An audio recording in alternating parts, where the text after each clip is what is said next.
Ladies and gentlemen, good afternoon to you all. If you haven't found your seats, we'd ask you to make your way forward and settle in. In just a moment, we're going to start the conference here at the Gates Enterprise Tech Channel Summit. Before we get started, I just wanted to make a point. I look out in the room and I see a lot of familiar faces. Of course, our host country is Indonesia. Many of you coming from across the archipelago, so I want to say thank you and terima kasih for joining us. Welcome back to those who have been here before. I look in the front, I see Kun Somchai from Thailand and the delegation from Thailand. Sawadee krap to all of you. I see Chua from the Philippines, mabuhay to you and to all of your Philippine co-delegates joining us here at the event. So whether it is Vietnam, whether it is Laos, whether it is Malaysia, whether it is Singapore, from across the region, want to welcome you all. I know for the first time we do have a number of senior channel partners joining us from Brunei. So I want to say Assalamualaikum and Ahlan wa sahlan bikum to those joining us from Brunei. And I would be remiss looking out in the room if I didn't recognize a very large delegation coming this year from India. This is all part of the ScaleHub program. So if you are joining us from South Asia, I want to say to you, Namaskaram, and welcome to the event. This is the first year that Gates takes on an added significance. This is the 7th edition of the Gates Enterprise Tech Channel Summit. Our mission remains unchanged. It's to bring together at one place, one time, channel partners and the most innovative technology brands in the business. This year, we've taken on a larger mission with our partner at ASEAN Economic Forum. AEF was born of the Indonesia Economic Forum, and for the past 10 years, their mission has to bring together industry with governments and associations. And now that expanded mission comes together here at Gates and takes form of the ScaleHub program. ScaleHub is starting here. It is an ambitious 5-year program where we're looking to expand and bring together companies to drive business together as industry, as government, as associations.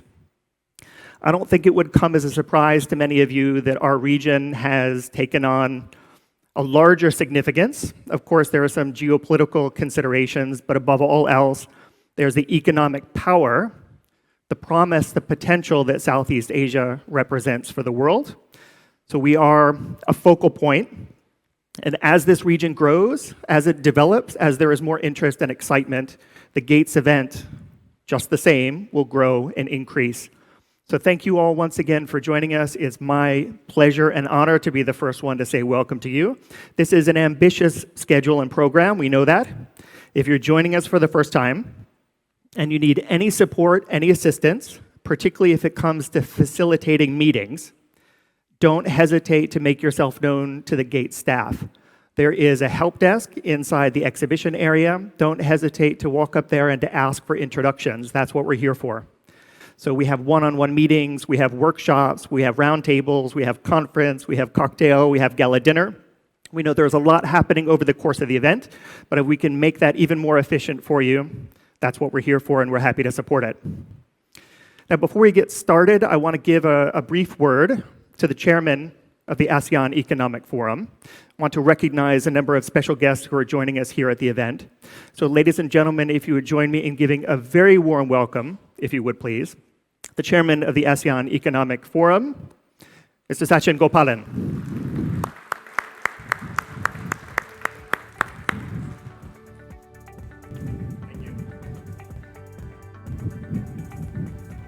Thank you, Ryan, for a wonderful introduction. And thank you, everybody, for being here today. I'm Sachin Gopalan. I'm honored to be here representing the ASEAN Economic Forum.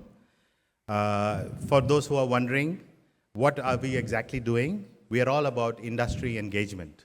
So as you can see here, a majority of the people here are from the industry. And our role is to facilitate how you all can do more business in the ASEAN region. I'd like to, in particular, thank a few people who have made this possible. The ASEAN SecGen, Dr. Kao Kim Horn, has been having a very visionary leadership of the ASEAN region. We have here with us Dr. Satvinder Singh, who is the Deputy Secretary General of ASEAN. And in my opinion, he's one of the people who has a great vision to how industry and the ASEAN Secretariat can work together. So thank you, Pak Satwinder Singh. A big round of welcome.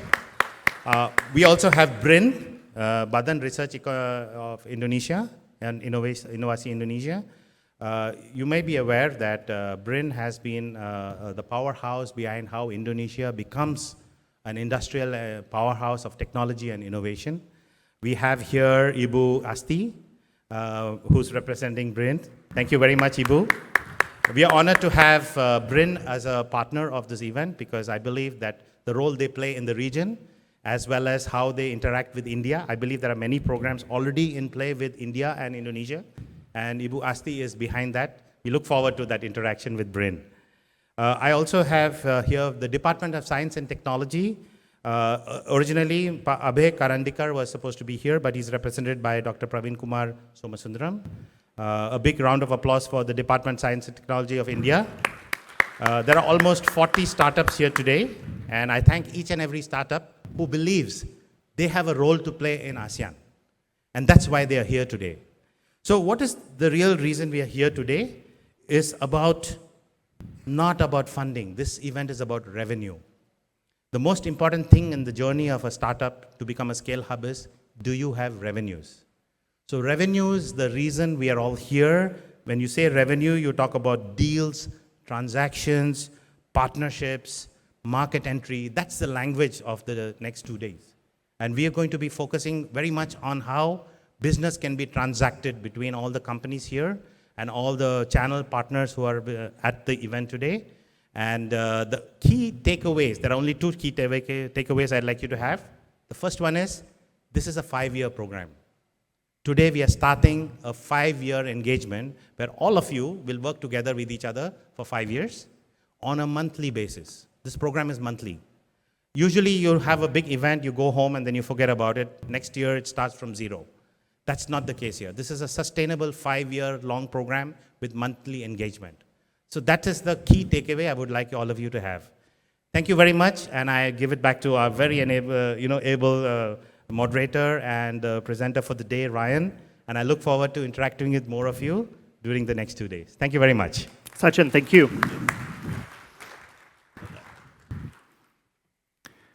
Before we get started with the content portion of the conference, I want to give a few words to a number of special guests that Sachin has already mentioned are in the room. First up, I want to welcome the Deputy Research for Innovation and Policy at the National Research and Innovation Agency. Ladies and gentlemen, for a few opening remarks, if you would join me in giving a very warm welcome to Dr. Bodiastuti Ontowiro.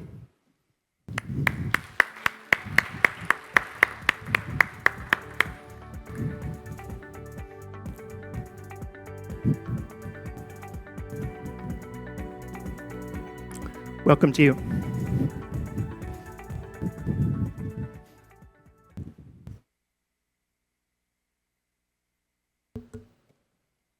Bismillahirrahmanirrahim. Distinguished Dr. Finder Singh, Deputy Secretary General for ASEAN Economic Community, Dr. Sachin Gopalan, Chairman of ASEAN's Economic Forum, and then the representative from the Department of Science and Technology India, Dr. Rovin Kumar, and then Mr. Atish Kapari, Executive Director, Gates APEC. Good afternoon. Mr. Cyrus Daruwala, MD, IDC Global Financial Services, Mr. Jeffrey Bahar, Chief Operating Officer, Spire Research and Consulting, good afternoon, and Mr. Arun Kumar, Vice President, Europe and Asia Managed Engine. Distinguished participants, I will convey the speech of my chairman, the chairman of BRINS, because unfortunately, these very important meetings, he couldn't come to this meeting because due to another important meeting at home in the office.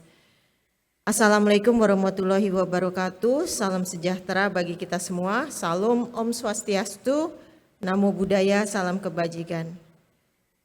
A very good afternoon. It is my greatest honor today at this important event, the launch of the ASEAN India Hub, ASEAN India ScaleHub 2024, being held in Indonesia. As the chairman of National Research and Innovation Agency, I personally like to welcome you all in this beautiful Bali. In the past phase on an ever-changing landscape of technology, innovations has emerged as the driving force behind economic growth, social progress, and global competitiveness. The ASEAN India ScaleHub program symbolized a remarkable opportunity for scale-ups to expand their footprints in ASEAN's market, forge strategic partnerships, drive technological advancements, and propel their businesses to the new height. Ladies and gentlemen, I'm pleased to inform you that last year, we have accomplished integrations of all government resources related to research and innovation activity in Indonesia into a single management under the National Research and Innovations Agency of Republic of Indonesia, or shortly called BRIN. After consolidating all government resources under BRINS, we are expected to improve research and innovation ecosystem in Indonesia, to facilitate and being to enable for Indonesia private sector to develop their own R&D activity in the future. BRIN is deeply committed to fostering the research and innovations culture that transcends boundaries and catalyze positive change in society. We firmly believe that collaborative effort between ASEAN and India in this realm of technology holds immense potential to yield groundbreaking innovations, addressing pressing global challenges, and pave the way for sustainable solutions that benefit humanity at large. At the real example of our deep commitment as follows. As I previously mentioned, my chairman mentions, in the ASEAN Ministerial Meeting on Science, Technology and Innovations last month, BRINS would like to announce that Indonesia is committed to make the collaborations platform open for ASEAN member states and our dialogue partners to provide certain quota with full financial support for ASEAN's member states joining the collaborations based on open call and competitions through the schemes and visiting professor, researchers, postdoctoral fellowships, and PhD by research. So come to BRINS, and then we have these schemes already. At these times, we have 14 multi-years collaborations platforms that are ready for realizing that initiative. Collaborations platforms are ranging from excavations, space and atmospheric observations, digital informations,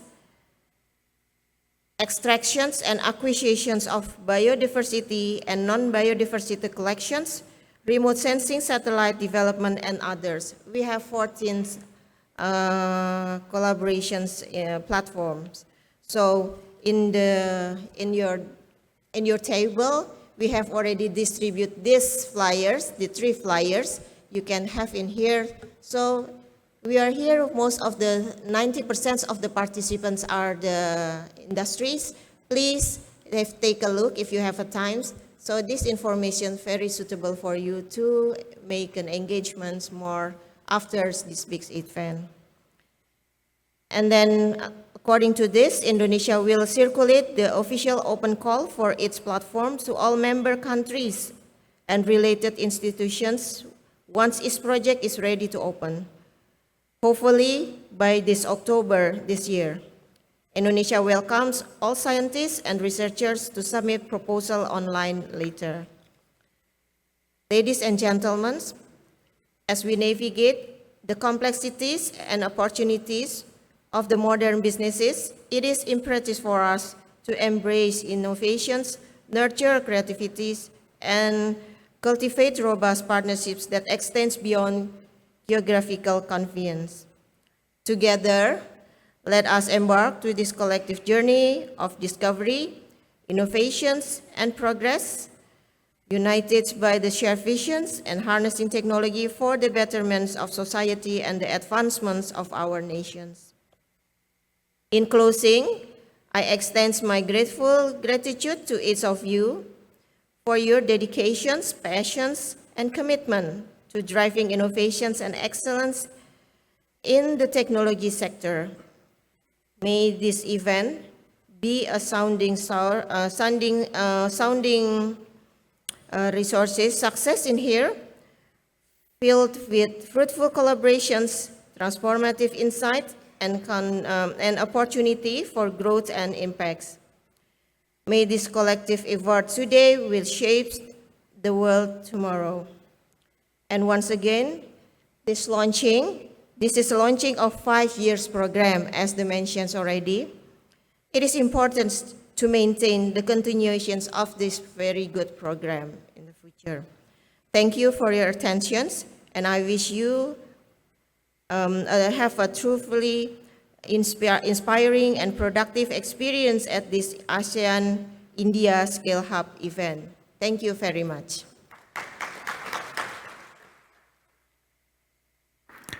Dr. Bodhistuti, thank you very much. You have a team from BRIN who is joining you at the event. I would like to ask you to stand up, if you would please, recognize you for your contribution and your support, but also your team, if you would stand up, please, and thank you very much to BRIN and lending your voice and your resources to the event. Thank you once again. Before we proceed, I wanted to give another word to a special guest. Ladies and gentlemen, if you would join me in giving a very warm welcome to the Deputy Secretary General for the ASEAN Economic Community, ladies and gentlemen, His Excellency Satvinder Singh.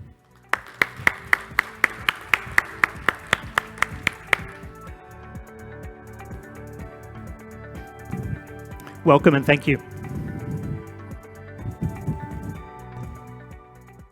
Very good afternoon, everyone. It's a pleasure to see the entire room filled up with industry, with researchers, with regulators, and multilateral ASEAN Secretariat, all sitting in one room. It's a very rare sight. And believe me, this is basically a dream come true for the ASEAN Secretariat, and I will share with you in a while why.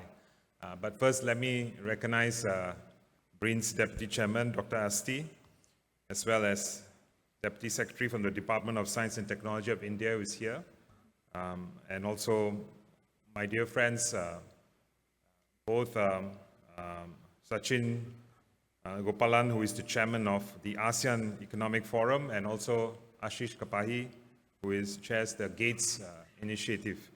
And I'll also share with you the important role of these two gentlemen in working with the Secretariat in conceptualizing the idea of the ASEAN India ScaleHub initiative, and I'll tell you more about the plans forward.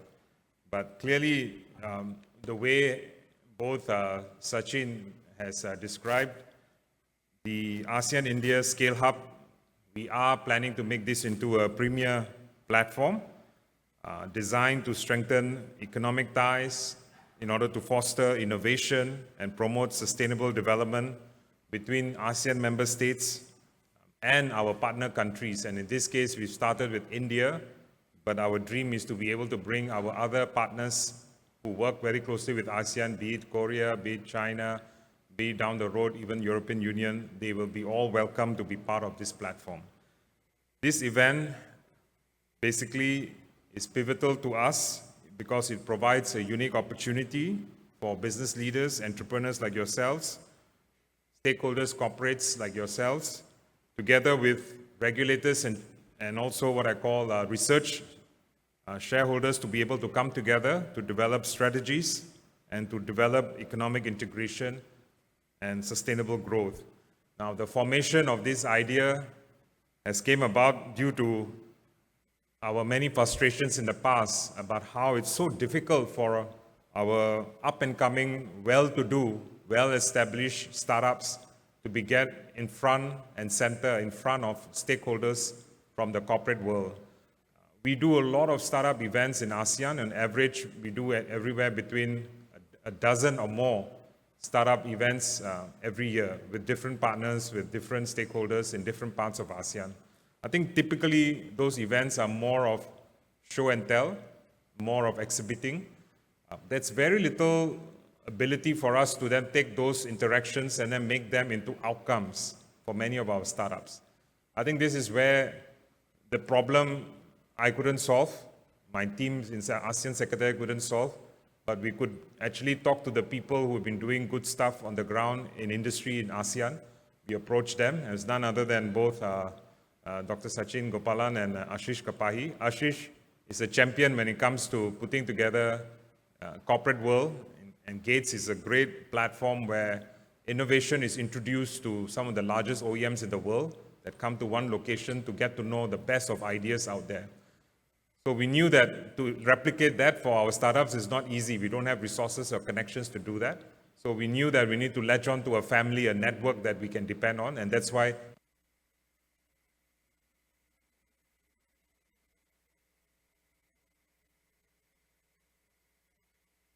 for us. No, it's back. And then what else we needed was also needed a voice. We needed follow-ups. We needed our startups to be nurtured. And I think this is why we were looking for a platform who could come with us to help nurture our startups, give them the mentoring. It's not just like a 1 week in Bali and then we are done. I think this is where the concept that Sachin has spoke to you about, the idea about bringing our startups that we have curated very carefully. By the way, this is not an open invite to any startup out there in ASEAN. It's a curated invite supported by member governments from the 10 countries. We have selected the best of class of our startups in the region to be up here spending quality time with you. The idea being that we also want to put the most of our efforts and mentoring in them so that there's a higher rate of success from the startup community in our region. So this is kind of the essence of how all this have come together.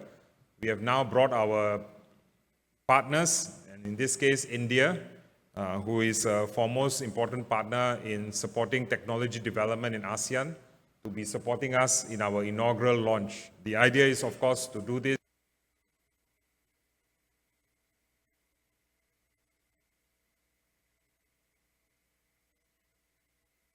No, that's not. Okay. Got it.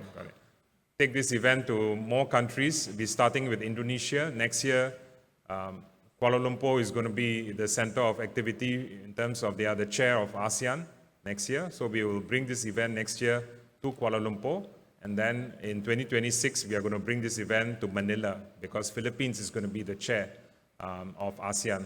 So this is how we are going to make sure that the quality of Gates and the quality of the ScaleHub will keep growing. We'll bring in more of our partners, and we will make sure that we will integrate and work with all of the ASEAN member states in helping their ecosystems and helping their startups to grow. Now, one of the main focuses of this event, as you all know, is to really support our startups. As you know, the SME ecosystem in ASEAN is huge. There are 70 million SMEs which are registered in ASEAN, and they also account for close to 97% of our private sector of total establishments. And again, in Indonesia alone, I'm told the national statistics reports show that SMEs contribute to almost 99.9% of all establishments. So clearly, this is who we want to work with and engage with. And at the global level, the startup ranking data shows that in the US, they are leading. They have more than 74,000 startups. And on the global level, the second most important country is actually India, with 15,000, followed by UK, 6,800. Both Canada and Australia have 3,000, roughly between 2,500 to 3,000. And actually, Indonesia is in the sixth place. It has more than 2,500 startups. This makes Indonesia the only ASEAN country in the top 10 countries in terms of the startup ecosystem strength. Now, at the regional level, the rapid growth of startups in Southeast Asia, it can also be closely linked to the widespread adoption of technology in our region. In fact, last year, Southeast Asia had more than 4,000 startups. And we also have had, for example, 39 labeled unicorns. And of course, among all the unicorns, Indonesia again ranked as having the largest number of the unicorns. Now, half of the total startups in Southeast Asia are in Indonesia, close to about 2,300. Now, these kind of enterprises, clearly they are the backbone of our economy, backbone of our future innovation, creating potential new generation of jobs and creating the economic resilience that we are seeking. And this aligns very well. As you know, we are also at what I call the inflection point in the region. We are one of those regions in the world where we are growing. Despite all the challenges, this year we are going to grow by 4.6%.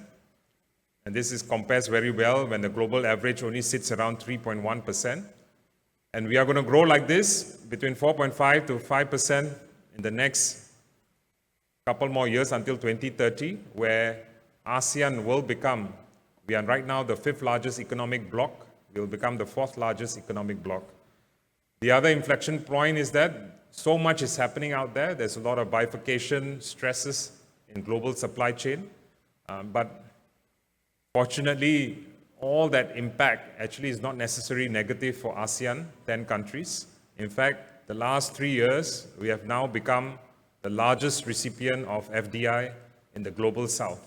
The only other country we cannot replace is the United States. The United States still collects the most amount of global FDI. But as a bloc, ASEAN has been able to become now the largest FDI recipient.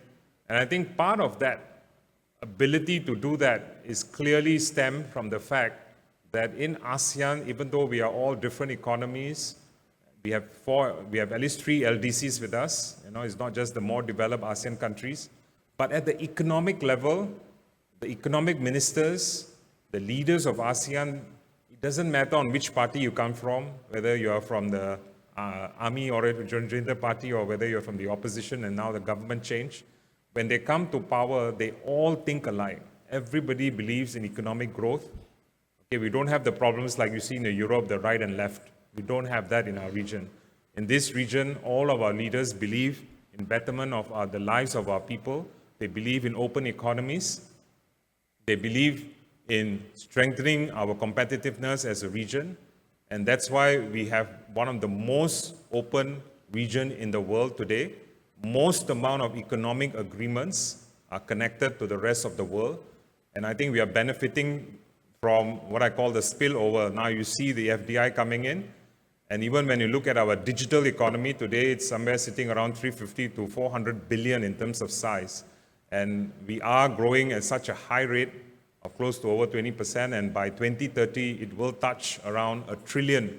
And again, this is something very useful for the corporate world here. Now, another good news I want to share with you is that we are not just stopping in terms of our efforts in economic agreements. We have now, for the first time ever in the world, at the regional level, last year during Indonesia's chairmanship, the leaders have come together to instruct the regulators to sit and start negotiating the world's first regional level digital economic agreement. It's called DEFA, Digital Economic Framework Agreement, for the 10 ASEAN countries.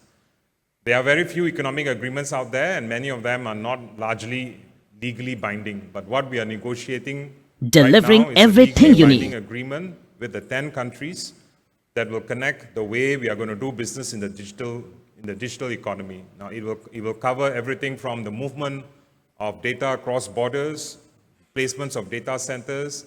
It will cover movement of cross-border payments, digital payments. It will cover trade digitalization that we all supposed to move forward to.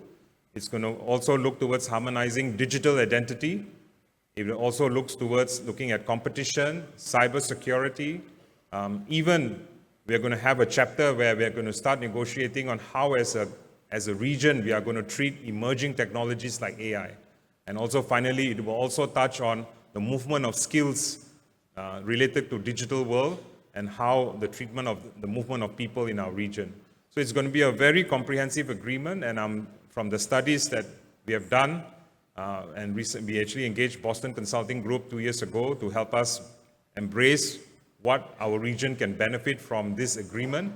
If we can even achieve 60% or 70% of what we want to do, it's estimated that our digital economic growth, which I told you is already growing up to $1 trillion in size. By 2030, if we get our agreement in place in the next 2 years before 2026, our region, actually, our digital economy can grow by double. The size we are talking about is $2 trillion US. So this is something all of you should be looking forward to. But in part of that growth and development, I think this is where we see it's critical for us that our ASEAN startup ecosystem, our SMEs are not left behind. And this is why we are trying to create a platform like this, where we want the best of class of the corporate world sitting with the best of class of our startups, and we benefiting from leveraging from each other. And in order for us to be able to arrive at this stage again, we couldn't have done it with the deep support that we have also gotten from our partners. And here I want to acknowledge the important role that India has played in bringing all of us and supporting our initiative today. I would like to extend our deepest gratitude to our partners, both COSTI, first, the big body in ASEAN that decides and regulates innovation, and as well as from our partners from India. And clearly, like I said, India is a very important partner traditionally to ASEAN. In fact, India is the only country that has a dedicated fund that is associated and spent in ASEAN to help the capacities of ASEAN. So we have many dialogue partners from the United States to China to European Union, but India is the only country that has a dedicated fund, and we are taking advantage of that partnership and relationship we have with India to inaugurate this entire ScaleHub initiative. Again, once again, a big thank you to India for making this happen, together with the support of COSTI. I think with that, let me give the floor back, and love to have the chance to hear from all of you in some of the roundtables that we're going to hear this afternoon. Once again, thank you everyone. Thank you to our partners. Thank you to our supporters, and thank you to our corporate partners to the initiative, both the ASEAN Economic Forum and the Gates organization for supporting this initiative. Thank you everyone. Before I let you go, you talk about this dream you have. So look out in the room. We're helping to make that dream a reality. We want to thank the ASEAN Secretariat, and particularly you as an individual, for your support, your vision, and dedication. Thank you very much for joining us, and thank you for the opening remarks.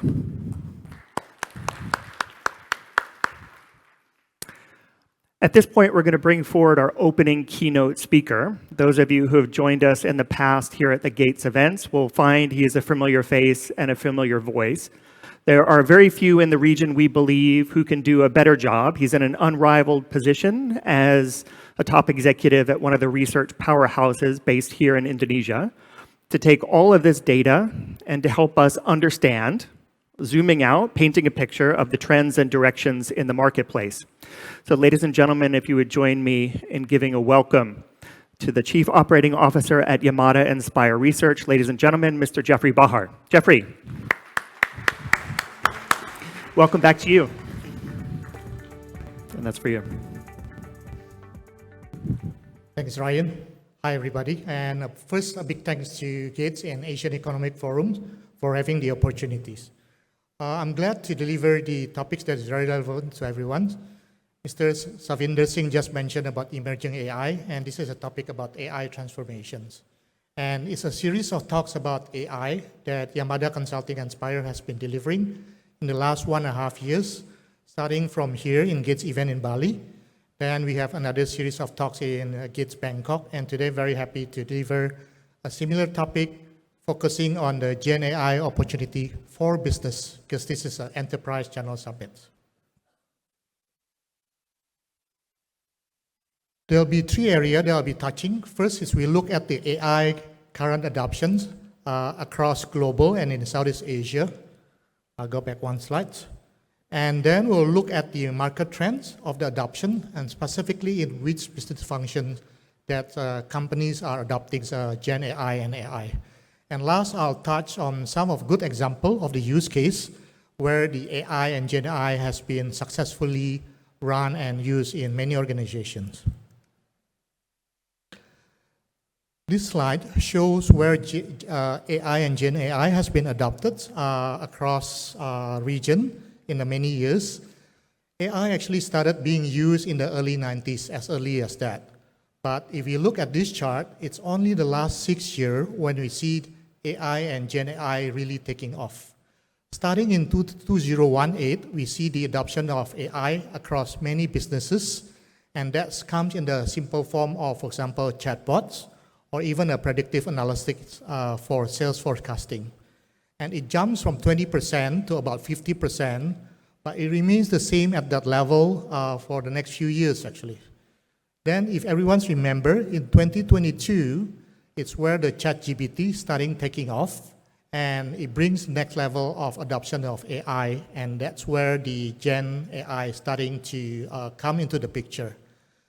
2023 and 2024, we see that's a big jump in terms of Gen AI usage and adoption, including for the AI itself, actually. So companies continue to make investments on AI and Gen AI with the expected return in terms of impact, in terms of business efficiency and effectiveness, 20 to 40 times of the investment they make. Now we see two regions today in this event, India and Southeast Asia. This chart shows perfectly India has the largest adoption in terms of the workforce of the AI across the world and different countries in the regions at 86%. And we, Southeast Asia, come on the second place with 75% adoptions by the workforce. And this is actually a higher adoption if you compare to other developing countries. Now, some countries are slightly behind. We see a few countries like New Zealand, Australia, and Japan, but I think it's a matter of time and changing in the work cultures. What is the benefits of adopting AI and Gen AI among the workforce and in the businesses? First is, of course, the efficiencies in terms of hours workforce putting in completing a task.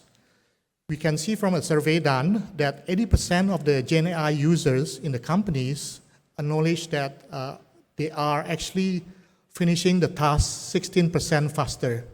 So that translates about 6.3 hours in a week, 1 day on your 5 working days. And that's a very powerful impact on productivities because of process efficiency and effectiveness of something that you've done as a part of the workforce. Now, this is the catch. This is the problems. Employee workforce has a high adoption in India, Southeast Asia, and many other countries. But what is lagging is the business, is the company. The companies are lagging in terms of adopting the AI and Gen AI as compared to the individual or the workforce itself. I think that's the issue to be addressed.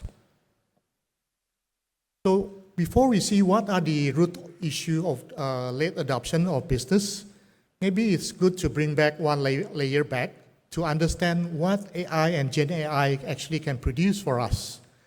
Of course, it can produce text.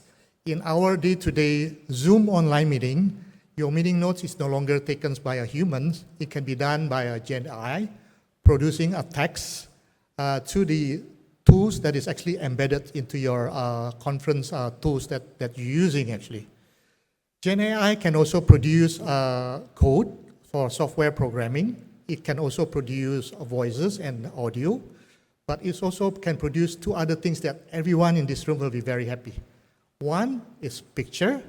So your photo in LinkedIn looks very professional, much younger, much handsome, and more prettier because you use a tool to improve your photo. And second is the video output.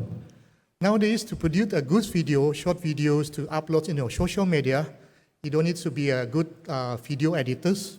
Just use some of the tools available, and then you'll become expert and very professional in uploading your video just using the Gen AI tools that's available in the market. And last is the ability to produce the 3D objects, and this is very specialized, very customized, but look forward, it's coming to your day-to-day life, and especially for designers, product design, and product development. So the benefit is very clear, as a few cases mentioned. Of course, it's improved the product efficiencies. Tasks that takes longer to finish, now it's faster, and it's also bring down the costs of reductions to produce some of those. Imagine in the old days when we need to have a good image, you have a content designer to make it nice. Now it's all done at zero cost or a small subscription to the tools that's already in the market. AI also brings growth to the business, especially in the marketing, because all marketing campaigns, activities, and programs are actually customized and contextual to the user, to the recipients. And it also brings the accelerations in the innovations, new discovery, and also new insight. Now let's go back to the issues that I mentioned earlier. Businesses are slow in adopting compared to the workforce. The top 3 reasons why businesses are slow is because one, they're actually not very sure. They do not know yet what is the strategy, what is the use case for a company to adopt Gen AI.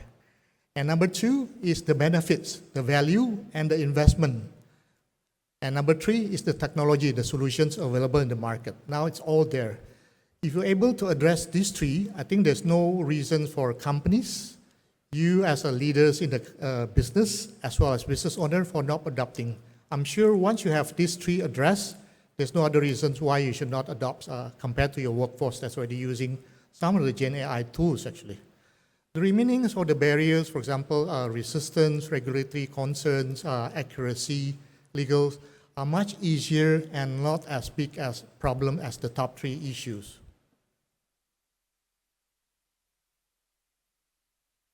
Next, I'll give some specific example. What are the trends in adopting Gen AI in the business functions? There are 4. Typically, as many of these audience here are in the ICT industry, so definitely Gen AI actually has a role in the software development in terms of testing, in terms of coding. That's definitely the role that can increase efficiencies using some of the lists here, well-known providers, not endorsing they're the best, but just giving an example of what you can look for. In customer service and operation, we can also see the benefits from using the AI-powered chatbots, virtual assistants in the social media platforms, and also automated email response.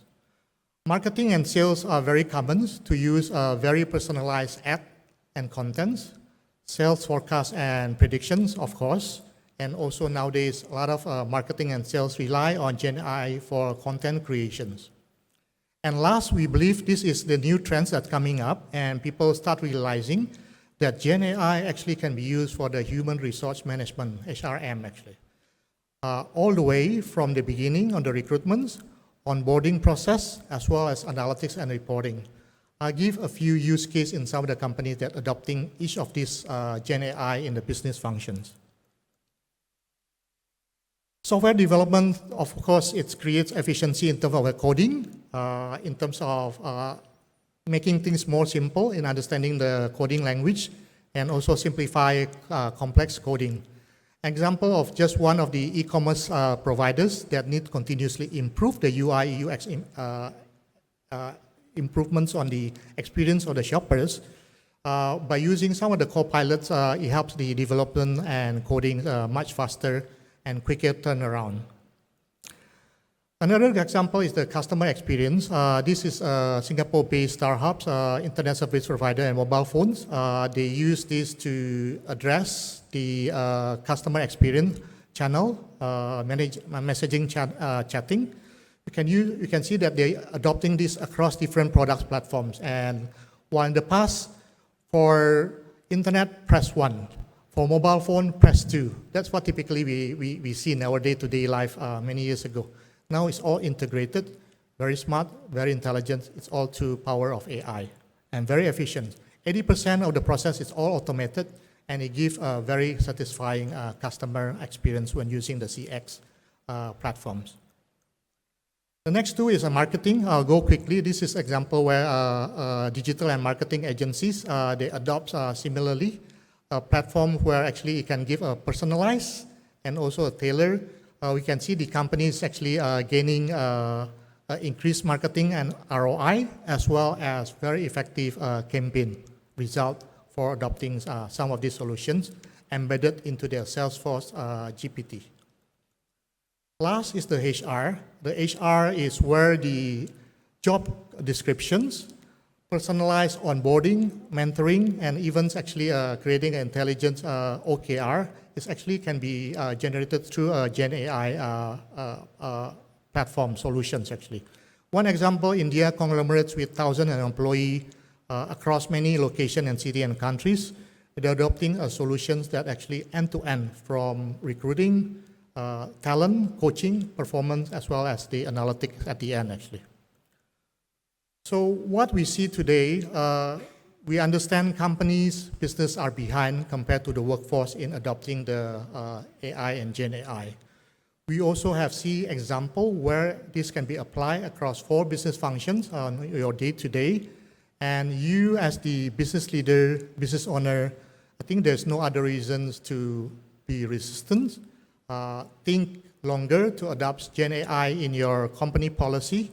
So my closing remark is, first, embrace, do not be ignorant toward the current technology revolutions that really changing the way we do our business in the last 2 years, 2023 and 2024.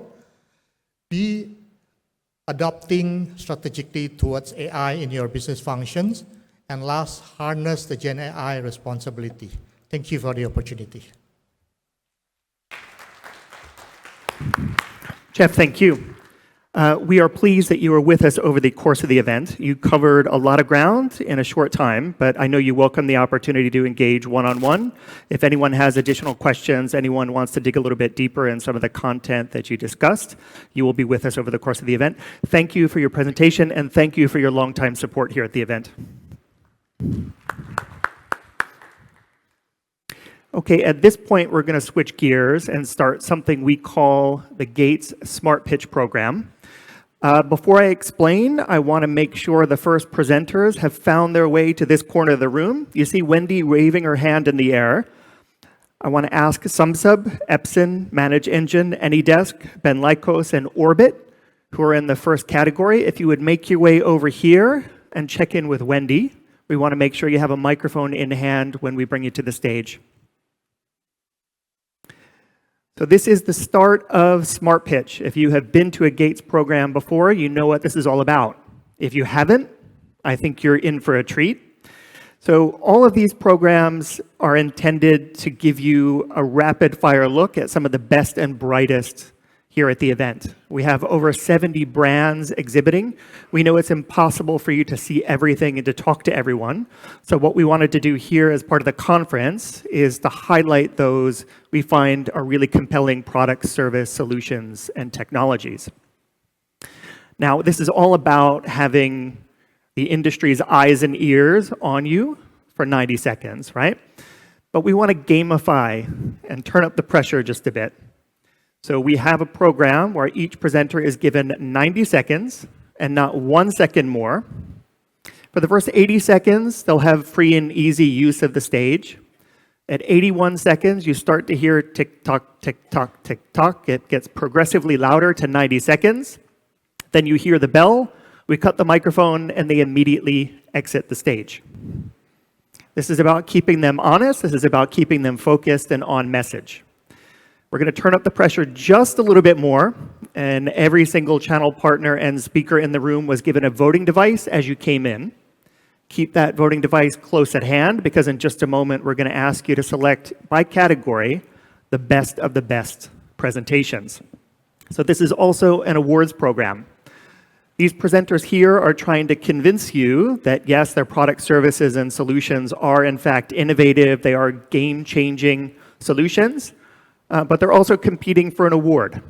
All of them, of course, are deserving, but we only have 1 trophy per category, so we're going to ask all channel partners here in the room to select the best of the best. There are 3 categories, and therefore 3 awards. The first is Best Innovation, the second is Game Changer, and the third is Future Forward. However you define those categories, that's up to you. These are products or solutions that represent a leap forward in terms of functions and features. These are perhaps technologies you see for the very first time here at Gates. However you define that, innovation, game change, and future forward, that is the basis that you're going to evaluate these presentations. So first up is the category of Best Innovation. And first up on stage, I want to welcome Samsub. If you'll join me on the stage, a round of applause. You are Andrew. going to kick off the smart pitch. I know this is not easy. You have the difficult challenge of setting the tone for the rest of the session. When I say your time starts now, we immediately begin the countdown. You have 90 seconds and not 1 second more. Sure. Are you ready? Yep. I understand you have a video. Do you want to play that in the beginning? Yes. Okay. Are we ready in the back? All right, we are going to start Smart Pitch right here and right now. Your 90 seconds begins right now. Please start the video. Let's have something to wake you up after lunch. Scary, isn't it? But even successful businesses have a threat waiting to pounce. Like fraudulent transactions, ready to stir up trouble.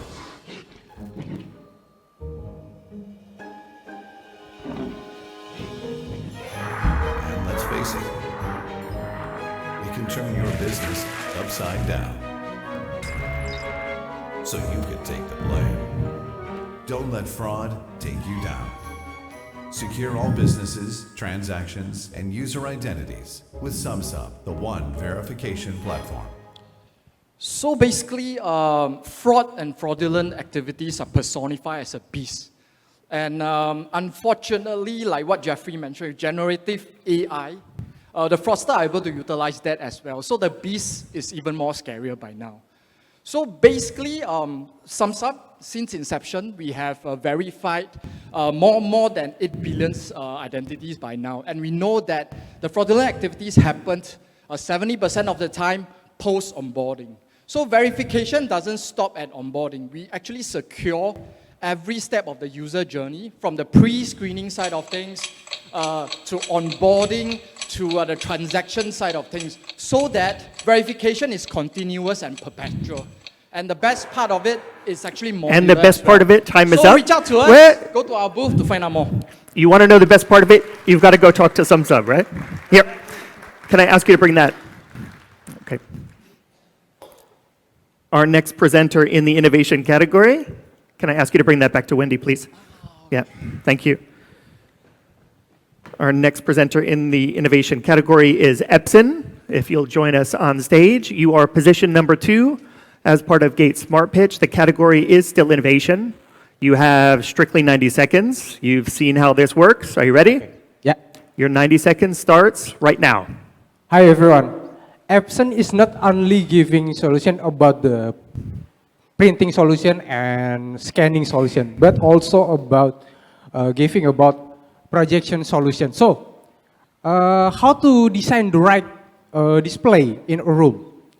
I will tell you about the secret. First one, we need to know the room size. What's the category of the room? Small room, medium room, large meeting room, maybe ballroom. We have to know. And the second one, screen size. How large is the screen size that we expect? 100 inches, 200, 300 inches.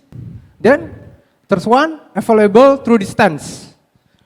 What is the distance from the screen and to the projector?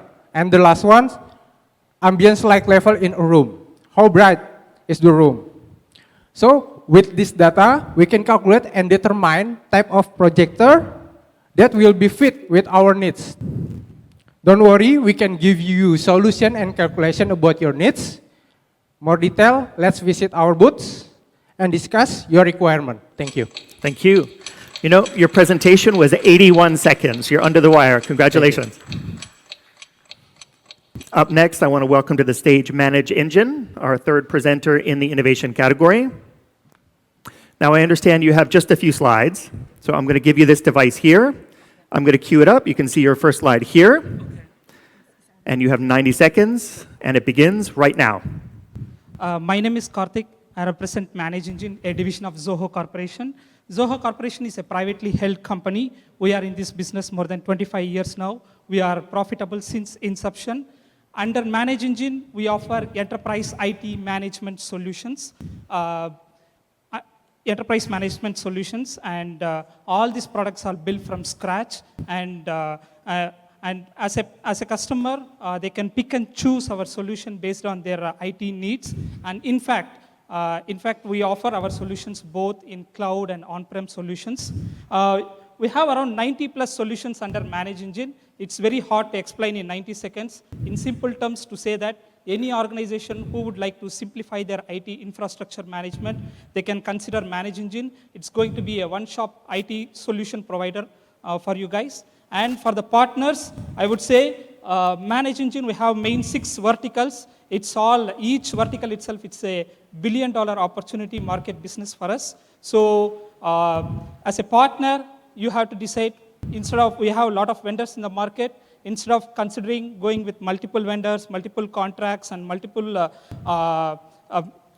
solutions for your enterprise customers, you can consider Manage Engine. It will be a single IT solution provider for us. You can deal with one vendor and one contract.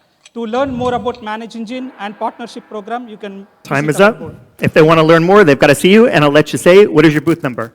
B5 and B6. All right, thank you very much. Yeah, thank you. Thank you. You leave that with me. One additional slide. Didn't make it in time. Our next presenter in the innovation category, I want to welcome up stage AnyDesk. Welcome. Thank you. All right, I understand you have a video, and that is going to queue up when I say go. You have 90 seconds, and it begins right now. Sure. We can play the video first. Play video. 90 seconds begins now. Thanks.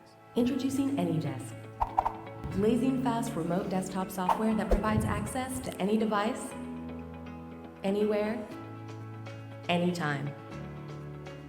Developed in Germany with a mission of overcoming distance, AnyDesk helps anyone who needs remote access, remote work, remote support feel the AnyDesk difference. Fast, lightweight, compatible with every operating system, secure, whether it is for a commercial or a personal user. AnyDesk offers a wide range of additional features, such as unattended access, set password for unattended access, file manager and transfer files between local and remote endpoints, two-factor authentication, enable 2FA to add another security layer. Sign up for a demo today to find out more. Thank you. My name is Leo from AnyDesk, and thank you for you all. I have 20 seconds.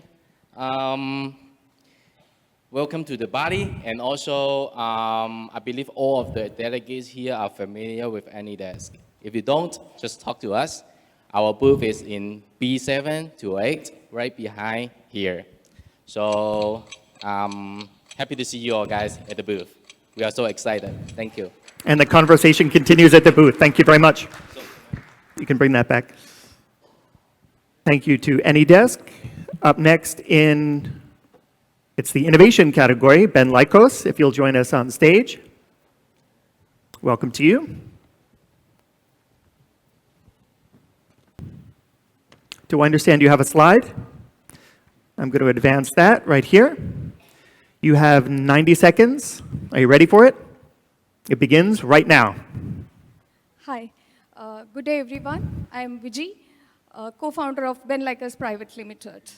How many of you have faced an internet challenges like speed, reliability, or fiber disconnect at a critical time?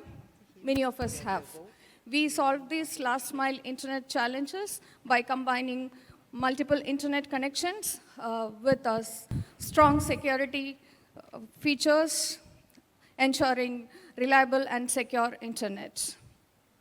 We serve broadcasting, homeland security, and enterprises with solutions, even at remote location, without satellite technology. Our device provides internet to remote schools, hospitals, moving vehicles across India. The Indian Railway uses our device for their accident relief trains to ensure smooth communications at difficult situations. Visit us at stall number B53 to see how Ben Lykos Private Limited can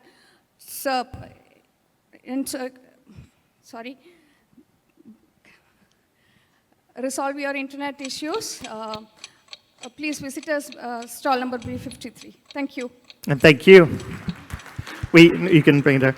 I told you this is no simple task. We turn up the pressure with the lights, with the sound, but thank you very much for presenting Ben Lycos. And to learn more, you can visit, of course, at the booth. Additional slides, no time for it, and want to welcome to the stage our next presenter in the innovation category, Orbit, if you'll join us up here. Thank you. Microphone works. You've taken your position. No excuses. You have a few friends in the room. I see you have an applause even before you started. Some, yeah. I have some friends. All right. I have more afterwards. More applause after. We'll see about that. You've got 90 seconds, and it begins right now. Good afternoon. My name is Norbert Kehl. I'm a director of the company Orbit Future Academy.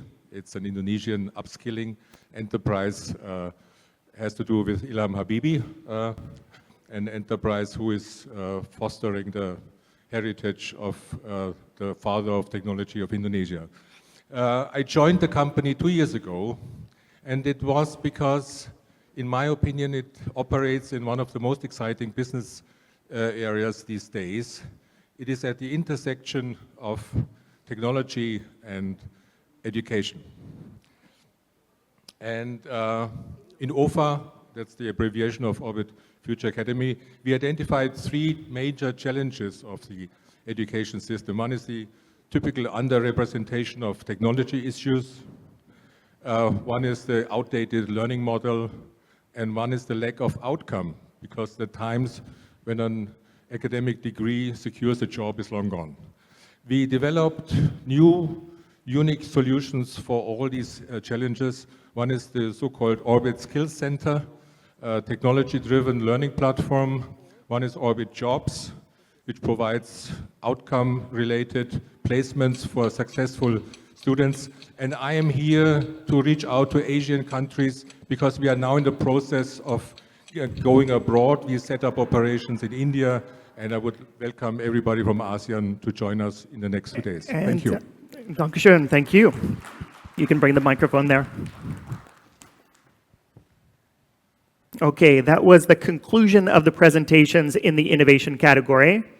Every channel partner with a voting device, check your pocket, check your purse, take it out now. This is your opportunity.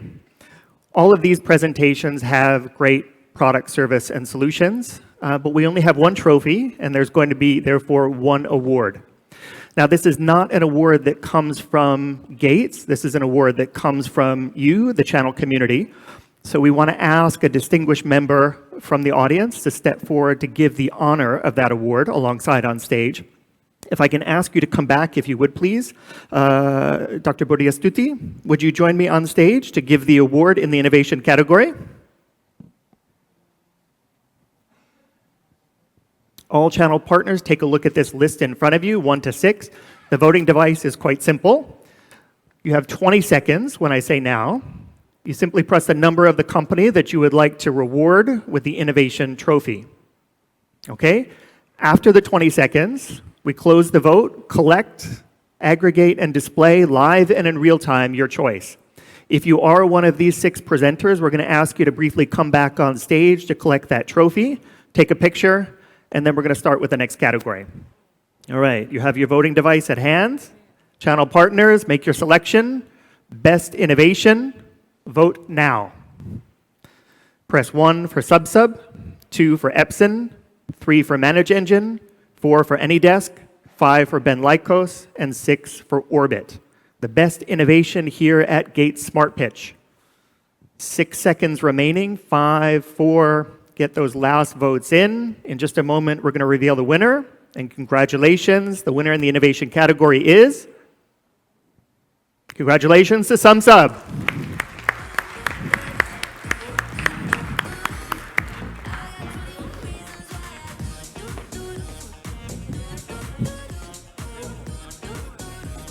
If I can ask you to present the award, you stand in the middle here. No, like this. And we look for a photo, if you would, please.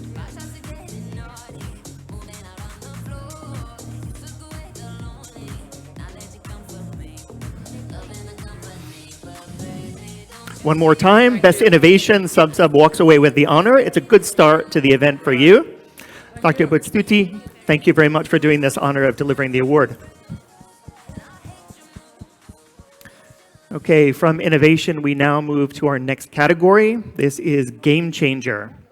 However you define that, these are products, services, and solutions that rewrite the rules, that flip the script in the technology industry. First up is going to be Foxit. Like the other categories, you have only 90 seconds, not 1 second more. Hello? Okay, perfect. All right, you test the microphone, you're ready to go. Your 90 seconds begins right now.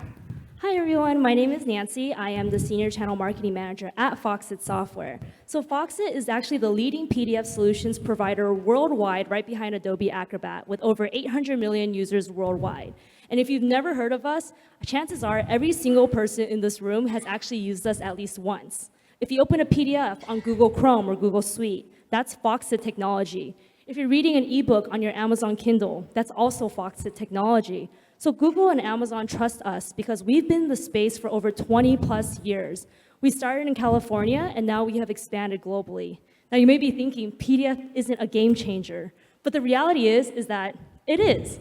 There's a reason why enterprise businesses from small, medium to large require a PDF editor regardless of their industry.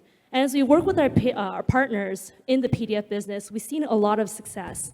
For example, one of our OEM partners, Dell was able to raise their PDF business with Foxit from ground zero all the way to $20 million USD in just 4 years, whereas it took them 10 years to do that with Adobe. That's more than double the time it took with us.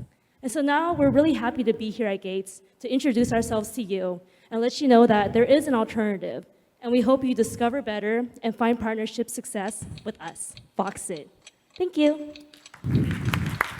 Before I let you go, I have to ask, did you practice that presentation, or do you simply know your product really, really well? I love the product. I know it really well. That was pitch perfect. Well done. Congratulations. Our next presenter in the Game Changer category is Gradatum. If you'll join us on stage. Now, you have a few slides that you've given to us, right? How many? Okay. I'll let you cue that up if you want. You want the third one? Okay. Is that it there? You see the slides in front of you. Is that the one you'd like to reference? Hello. Okay. Good afternoon, everyone. So Wait a minute. Your 90 seconds did not begin yet. Don't try to steal extra time, right? You know, I have to tell you, we maybe unsettled you a bit because you gave us 14 slides for a 90-second presentation, and we called you about an hour ago, and we said 14 slides in 90 seconds is 6.5 seconds per slide. Can you do it? And now you said just put slide number 3 on. Okay, are you ready? You have 90 seconds, and it begins right now. hello, everyone. Good afternoon. So this is Madhu here from Gradatum IT Ventures India. So let me introduce about Gradatum and its products. So Gradatum is a product-based company. So that is providing the end-to-end digital lending and policy administrative services to the insurance and banking industries. So our product is managed 160 million plus customers over the 140 product categories and 2,000 plus product variants. So our MFR is built based on the 3 pillars. So customer centricity, business innovation, and cost benefit. And our MF Insure system is having the, our MF Insure system is supporting all the insurance processes which you require to run as an insurance company. So you want to explore the future of Gradatum MF Resolve and MF Insure, please visit us in the booth number 10. Thank you. Thank you. You're exactly on time. And wait, I'm going to you prepared for 40 slides. Let's see.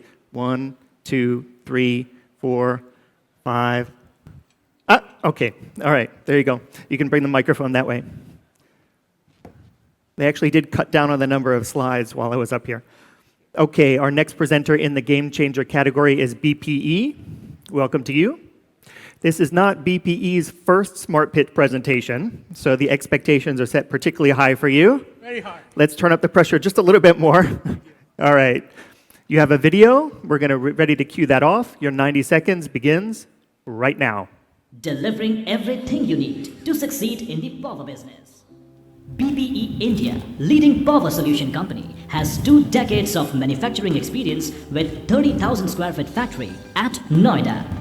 Our products basket comprises of UPS from 600 VA up to 8 megawatt, smart racks and energy storage solutions, powering IT, medical, industry and data centers with an installed base of greater than 2 million units. We are now expanding our footprints to Singapore, Malaysia, Indonesia, Philippines and UAE. BPE has commissioned first hyperscale Yotta data center. Data center such as Singapore Grasshopper, critical power systems for Goa, Kolkata, Singapore and Maldives airports. More than 10,000 UPS are deployed in retail segments like KFC, McDonald's, Starbucks, Domino's, various major banks and our 2,500 plus partners are our core strength. We not only give our partners access to the most technologically advanced products, but also enable them with tools needed to succeed. The longer you partner with BPE, the more benefits you receive. Share our expertise and let us grow together. I think you all have heard of these 4 famous P's: product, placement, promotion, price. BPE gives you 3 more P's: powerful solutions with high profits and big prospects. Come and visit us at B9. All right, thank you very much, BPE. You can keep the microphone down here. Our next presenter in the game changer category, I want to welcome to the stage Souza. Like the others, you have just 90 seconds. No problem. No problem. No problem. Okay. Maybe we should turn the pressure up just a little bit more on you. I don't know. Your 90 seconds begins right now. Thank you. Good afternoon, everybody. My name is Hans. I'm actually representing Souza. I'm actually the head for channel ecosystem for Malaysia and Indonesia. Now, Souza, 32 years experience in the open source operating system as well as container management.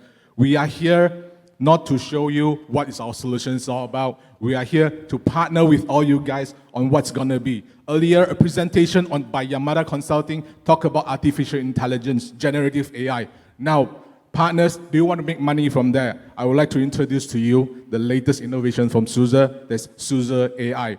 These solutions is meant to assist you, to assist your customers in terms of dissolving silos, at the same time reducing the cost of implementing generative AI in their environment, and at the same time, to make sure partner makes money. Now, what's it in Souza for you? You partner the best partner program in the market right now with us. We will make sure that you walk the journey with us, you walk the journey with the customer, at the same time, get the best practices from us. How do you want to do that? What is the next step? Hit us up at booth B2, B3, just outside of the hall, and talk to me and my colleagues down there. Thank you. Thank you. You're right. No problem. You got this. All right, great presentation. Up next in the game changer category, I want to welcome to the stage Squad. You'll join us up here. Hello. On the stage, bright lights, big pressure, 90 seconds. Are you ready? 90 seconds begins right now. Hi, everyone. All of us are here to expand our business, right? And expanding our businesses and hiring people globally has numerous challenges. Every country has local taxation laws, legal laws, compliance issues. We at Squad are a one-stop robust platform, an EOR service and an AOR service provider. As an EOR, we become the legal employers for your global or your international employees.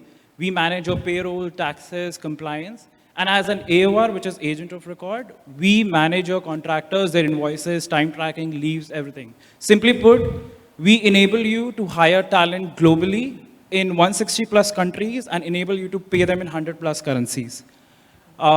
Since our launch, we have, that is 3 years back, we have enabled 800 plus companies across 60 countries and expanded their global footprint in 90 plus countries. In case you're struggling with global hiring, we at Squad, let us help you strive and drive your business growth. This is Akhil. I head growth for Squad. Thank you, everyone. Thank you. You can take it out this way. This category has a number of very convincing presenters. And rounding out the category of game changer, I want to welcome up on the stage TicTag. All right, did we save the best for last in this category? Of course. Of course, we're going to find out. Right. Your 90 seconds begins right now. Yeah.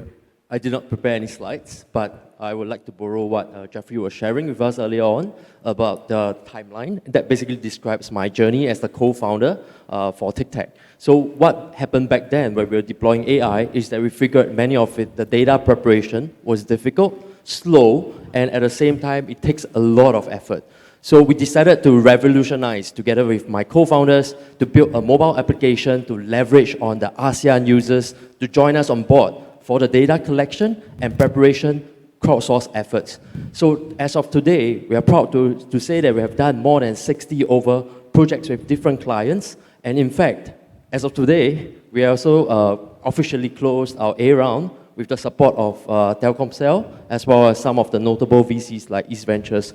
So this time round, we are here to definitely look at partners for many of our initiatives of AI, and with leveraging on the mobile application, we can actually have a lot more of the collection of the data, audio, text, image, voice, all these data that is very difficult to use to be done on our mobile application, right? So we would like to see if you are interested to speak with us a little bit more. We are at a booth on B59, and yeah, happy to be here today. Great job. Thank you very much. That was TicTag, the final presenter in the Game Changer category. In just a moment, I'm going to ask all the channel partners in the room to make a selection, and it's not going to be an easy one. I'm thankful I don't have a device myself because I'm not quite sure who deserves the trophy, but all channel partners with a device, this is your chance to choose. To give the honor of this Game Changer Award, I want to welcome back to the stage, if you would please, Your Excellency, Stravinder Singh, the Deputy Secretary General for the ASEAN Economic Community. If you would do the honor of giving this Game Changer Award.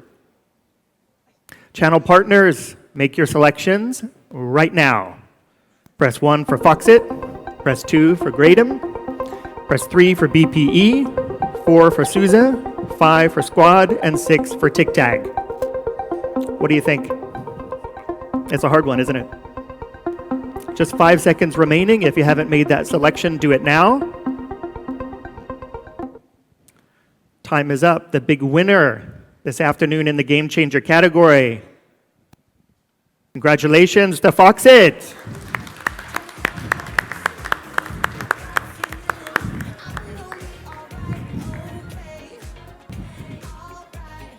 Congratulations to you. If I can ask you just to stand here in the center, okay, and look out here for a photo. There we go, right? Look here for the photo.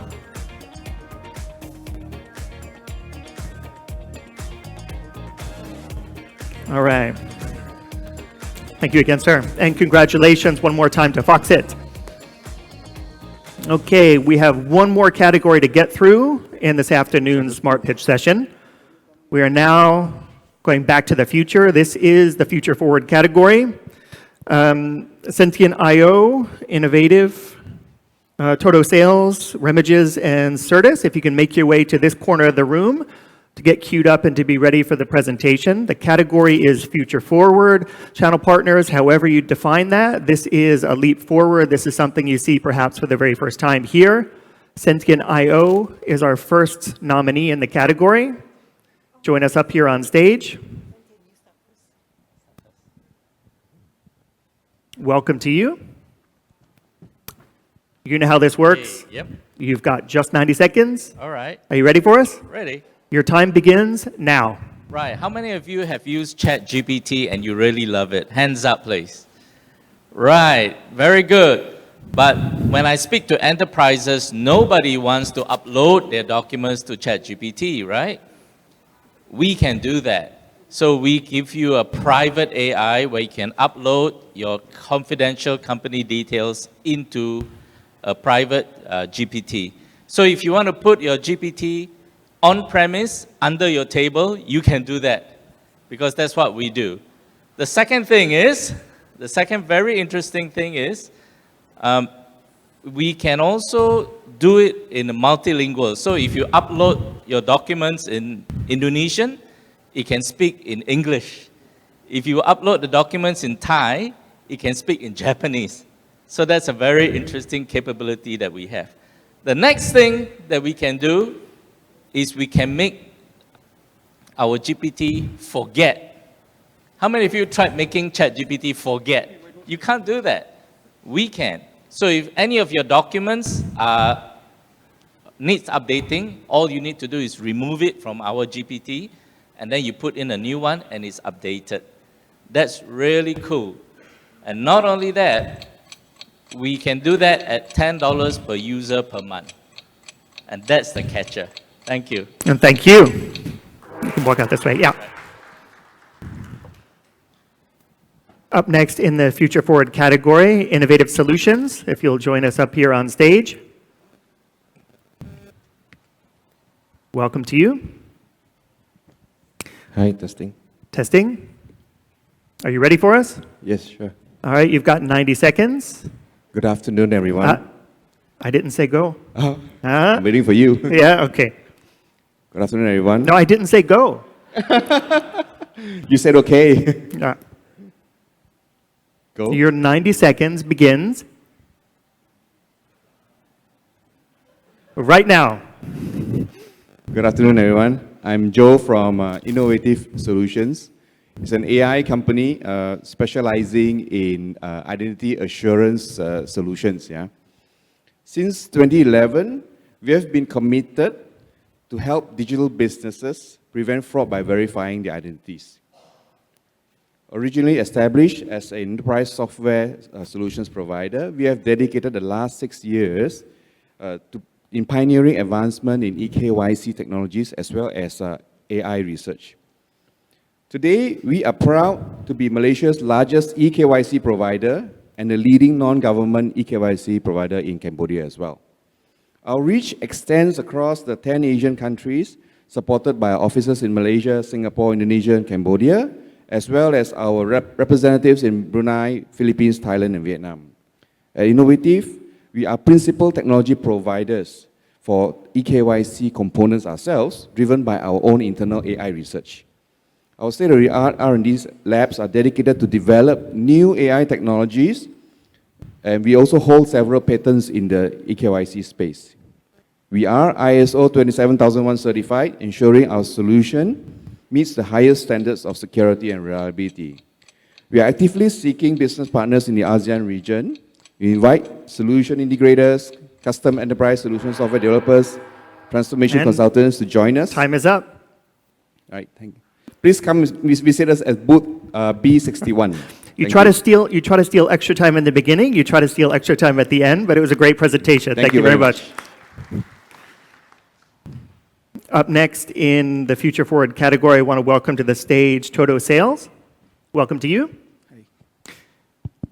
Working? Hi. Testing? All right. I understand you have a few slides there. Simply press the green button to move forward. Okay. You've got 90 seconds, and it begins right now. Hello. How many of you will hire a intelligent salesperson, virtual salesperson for your business that already knows about your business for less than $50? Over my 20 years of experience in sales and marketing, every day in, day out, I hear from my clients questions like, Anup, can you help me with hiring the right sales guy? Help me with the business reporting, or help me get my leads qualified.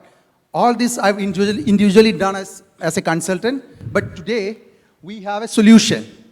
Today, To Do Sales is launching Sales Dart in front of you, which is an AI-powered sales engine that will revolutionize the way the sales is perceived. We are going to automate the entire sales process with To Do Sales AI, which is Sales Dart particularly provides sales bots as sales babies that's going to work, understand your business, and communicate your business and generate qualified lead for your business. To know more, visit booth number 57, and I would like to network with you, know more about you, and would collaborate and grow together with you. Thank you once again. Thank you, Gates. Thank you. It's nice to meet you all. And the conversation continues over the course of the event. Now, there's an open question. Our next presenter, Remiges, yes, is here. I see you in the corner with the microphone. Okay. At this point, you should know exactly what to do. How many seconds do you have? 700? No, you have 90 seconds. And not 1 second more. And it begins right now. Hi. In the world of enterprises and enterprise backend platforms, we all have challenges in load management, in forensics, in business rules engines, and other such challenges on the platform. What Remiges does is it solves those with a suite of products which are free. Yes, they are open source thought leadership products which are available for everyone to use free. And we have an interesting splattering of customers who are our validation of our quality, including the world's largest stock exchanges, the world's largest broking platforms, and many other BFSI customers in India, in the US, and now we are growing in Southeast Asia. If you want your enterprise customers to benefit from this kind of BFSI experience, come talk to Remiges, the company which is formed on open source based principles and is going to transform your enterprise customers. Thank you. See you around. Thank you. And the final presenter in the innovation category is Service Erasure. Okay, I am very happy to see you. They told me that you had to be in the final position because you were only landing at the airport at 3 o'clock. So to turn up the pressure a little bit more. Yes, you're going to give me 1 minute, is it? Or more than that? No, I can't do that. I know you've done this before, and I know you've walked away with an award before. So let's turn the pressure up to the maximum. You just raced from the airport. You have 90 seconds. You have a tall bar to cross. Can you get another award tonight? I don't know. Your 90 seconds begins right now. Hi, ladies and gentlemen. I had a shitty day today. There was a 3-hour flight delay. That's why I'm here now. But I said made it on time. Ladies and gentlemen, how many of you in the crowd actually do sell third party or do sell your mobile phones or your mobile devices to trade in? Hands up. I guess as much. Nobody does. Because you use excuses such as sentimental value. I want to give it to my family members and so on. But all that is not the actual story. It's all about your data. You're just afraid that someday you're going to be very famous in the internet with some of the things that you did not delete properly. So ladies and gentlemen, we are talking about data hygiene. Certain software is all about data hygiene, all right? And it's all got to do with things that we move into the digital future today. Number one, we're talking about ESG. A lot of people are talking about ESG, and these are things that we need to think about, how to do data sustainability. And last but not least, e-waste has become a very big issue today. We need to reduce this, and how are we going to do that? Meet me at B4. I come from Hello Data Group, representing Certus, and my name is Siva. Thank you. Thank you. Even with a 3-hour flight delay, you come in really good form. Thank you very much. Great presentation. All right, channel partners. That was the final category and the final presentation. In just a moment, we're going to ask you to choose the best of the best in the Future Forward category. Like before, I want to bring forward a distinguished member of the channel community to give the honor of this award. I'd like to ask the General Manager of Jedi Global Technology, part of the CTI group, Mr. Hendry Tamuwijaya, if you'll join us on stage to do the honor of giving this Future Forward award. Hendry? Here he comes. Thank you for representing the channel to give this award. Channel partners, take a close look at the 5 brands in front of you. Of course, all of them are deserving of recognition, but we only have one trophy. So we're going to ask you right now to use your device. Did you bring your device? Oh, no. Oh, no. That's okay. It's okay. Quickly, go. All right. I'll give you 20 seconds. Channel partners, future forward, 1 to 5 are your choices. Make your selection right now.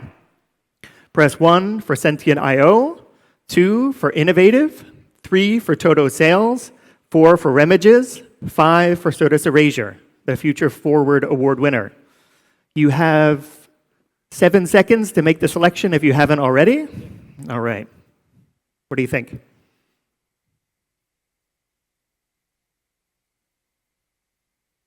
You're waiting until the end to see the winner. The Future Forward Award winner is? Oh my gosh, we have an even tie. Sentient IO and Sodas Erasure, if you would both join us on stage to collect this award. I didn't expect that. Pleasure to see you. Thank you.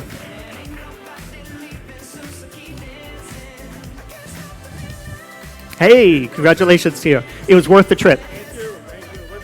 Okay. So we'll do one by one.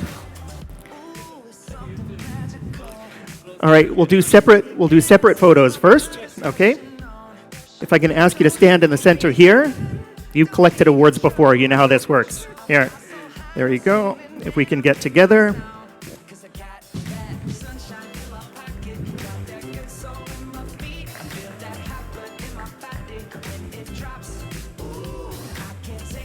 Okay, and we have one more winner. If you would join us over here.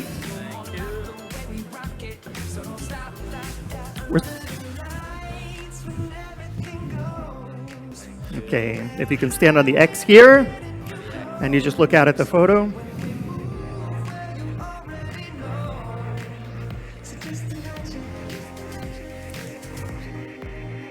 Okay, one more time, congratulations to all our winners. Henry, thank you very much for joining us on stage. Okay, that's the conclusion of the Smart Pitch session. At this point, forget about the awards, forget about the TikTok clock. This was all about seeing some of the best and brightest at the event, and that's really just the tip of the iceberg. There's so much more to see outside. There's so much more to explore in the exhibition area, but this is just to kick off the event, and we think it's a really strong way to do it. At this point, we're going to switch gears and we're going to change the stage for the panel discussion. So if we can move the furniture up on the stage to get ready for the panel. While we're doing that, I know we need just a brief moment to move the chairs and the tables on stage. Before I do those introductions and before I set up for the panel, I just wanted to say a brief word about what you can expect for the rest of the day and also tomorrow. I did mention this is an ambitious program and schedule. That starts after the conference where we engage with the one-on-one meetings. Many of you have logged on to the online system, which allowed you to pre-schedule those meetings. That's only the beginning. Of course, if you are a channel partner and you saw something on stage you found particularly compelling, don't hesitate to go reach out directly at the booth. If you are a vendor or a brand, and there are channel partners you'd like to meet and you need help to facilitate those introductions, don't hesitate to make yourself known to the help desk. The gate staff is here to make those introductions for you. So after the conclusion of the conference and the panel discussion here, we're going to go for the one-on-one meetings, and then we're going to finish the day with a cocktail reception. Fingers crossed that the weather holds. We have... Can you bring the chairs on stage? Yeah. Go ahead, the table and chairs. I will continue to talk. You're free to come up and set up, please. Thank you. So later today, we're going to be coming together for a cocktail reception. This is the opening night, the welcome reception. If the weather holds, we are going to be having those meetings on the grass in front of the beautiful Bali gates along the sea. The rain plan is to pull back a little bit and to meet also outside but undercover. And this is going to be the Ponds restaurant. That is going to be about 7 o'clock tonight. We're going to get together for the cocktail reception. Tomorrow, we have a packed schedule. It's a very busy day. We're going to start here for the second half of the conference. We have keynote presentations. We have another round of Smart Pitch and a panel discussion. Much of the day is going to be dedicated to one-on-one meetings. Concurrently in the afternoon, we're running a few workshops and we're running roundtable discussions. I'll outline those to you tomorrow. And then we're going to be coming together one more time tomorrow evening for the gala dinner and award ceremony. And we're going to be using the voting devices again. This is an opportunity for the channel partners to reward excellence, those products and people that you think were most impressive here at the event. And we're going to be giving awards by category. Okay, we are pretty much installed here on the stage. Just a brief word about this panel discussion. The title this afternoon is Scaling Up, Leveraging Tech Channels for Explosive Growth. And obviously that's a common thread that's going to be weaving together all of the content and all of the conversations here at the event. The ground rules, we've told all of the panelists, no PowerPoint presentations, no scripted remarks. This is the business they live and breathe every day. We wanted to get their insight, we wanted to get their experience, and we also wanted to open it up for question and answer from the audience. So this session belongs as much to those on the stage as it does to the audience here. This is an opportunity to take advantage of this collective brain trust that we brought together here, to hear from some of the experts, to hear from you. So if you have any questions along the way, don't hesitate to raise your hand and we'll bring a microphone to you. So I want to bring up our panelists. I'm going to do it very quickly, and I'm going to ask everyone, if you would please, to hold the applause until we get everyone installed up here on the stage. Our first position here is going to be the anchor for the panel. I want to welcome our moderator, the Executive Director of Gates, Mr. Ashish Kapahi, if you would join us on stage in the first seat. Again, hold the applause until all of our speakers step forward. Ashish, if you would take this first position. And the next four chairs are going to be the voice of channel. Up next, I want to welcome the President Director for Metro Data Indonesia, Mr. Susanto Jaya, if you would join us on stage in the second position. If you can hold the applause. I know we have lots of friends and lots of colleagues in the room. Up next is the Managing Director of SIS Thailand, Kun Somchai, if you would join us in the third position, please. Followed quickly by the Managing Director of WSI in Philippines, Mr. Juan Chua, if you would take the fourth position. And the final voice on the channel side, the CEO of PT Integratia Utama, Mr. Bayu Yaza Wedha, if you would join us in that fifth chair, please. And we also want to give a voice to the vendors, so representing those enterprises here, I want to welcome to the stage the General Manager of ASEAN at SUSE, Ms. Gayatri Peria, if you would join us on stage in the sixth chair. And rounding out the panel this afternoon is the Vice President for Europe and Asia at ManageEngine, Mr. Arun Kumar, if you would step forward and take that final chair.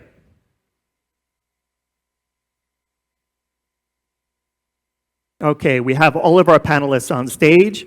One more time, they've all been told that there are no scripted remarks, there are no PowerPoint presentations. This is meant to be a conversation about the business they live and breathe every day. I want to thank you for joining us on stage. Thank you for sharing your insight with us. Ladies and gentlemen, a round of applause if you would, please. And with that, Ashish Kapahi, the panel belongs to you. Thank you, Ryan. Good evening, everyone. Good evening, everyone. Good evening. I know it's late in the afternoon, and I know some of you have taken early morning flights here. So we'll try to keep it as crisp as possible, and we try to keep it as engaging as possible. So our topic for today is leveraging channels for explosive growth. Startups, as you know, create a vibrant environment that attracts direct investments, creates jobs, attracts talents, seeds innovation, and creates a robust infrastructure supported by the financial organizations, which makes it extremely attractive for countries to have vibrant startup ecosystems. Now, by definition, startups are meant to accelerate, and that naturally shows in the economies wherever there are vibrant startup ecosystems. But by definition, startups are also meant to fail. Now, only 2.5%, 2.5% of the startups actually make it to the scale-up level, Series A, and less than 3% of them make it to a unicorn or $1 billion valuation. Statistically, since 2000, there are some 2,800 startups that have achieved a 1 billion valuation across some 420 cities. 1,400 of them are still private and venture backed. So that just gives you an idea of the number of failures that are there. This panel today will discuss how the channel partners can help bring that number, which is the less than 3% of the 2.5% of scale-ups, to maybe a 4 or a 5%, and what sort of an economic impact that can have. Our panelists today are all practitioners. They are people who have spent 20, 30 years in the industry, who have worked with many enterprises, who have helped build many enterprises, and some of them are entrepreneurs themselves who have seen that journey from an entrepreneur to an enterprise. So I want to start off by inviting Khun Somchai first, who is the Managing Director of SIS Distribution. He is a very well-known name in the technology industry. He runs a billion-dollar business. He started off entrepreneur with an idea about 30, 40 years ago and turned it into a billion-dollar business. They went listing. Since then, they've been helping many startups scale up. And so, Khun Somchai, the first question is for you. Tell us about your journey from the days you begin a startup and when you became an enterprise. And what were some of the lessons that you learned on your journey that you would want to advise the startups today? Yeah, thank you. So my name is Somchai. I co-founded the company in 1992. So we start first year with, I remember, 12 people and very small revenue. But slowly we grow the business and we are listed in stock exchange in Thailand in 2004. So up to now we have around 1,000 employees and roughly around $1 billion revenue. So the question is, what is the challenge, right? So how was your journey from being an entrepreneur to running a successful enterprise? Yes. And what were the challenges that you faced? It might be different from today's environment because I see a lot of startups. They kind of very different from 30, 40 years ago. When I start, it has to be profitable since year one. So we only able to invest at the amount that we think it's affordable, we are profitable. So it takes time. It takes 30, 40 years. But anyway, today I think the world is much more open. So at that time, we have limited fund. And the shareholder, they're looking for profit. So it's limit us. But anyway, so the challenge is that how to grow and profitable. That is the challenge.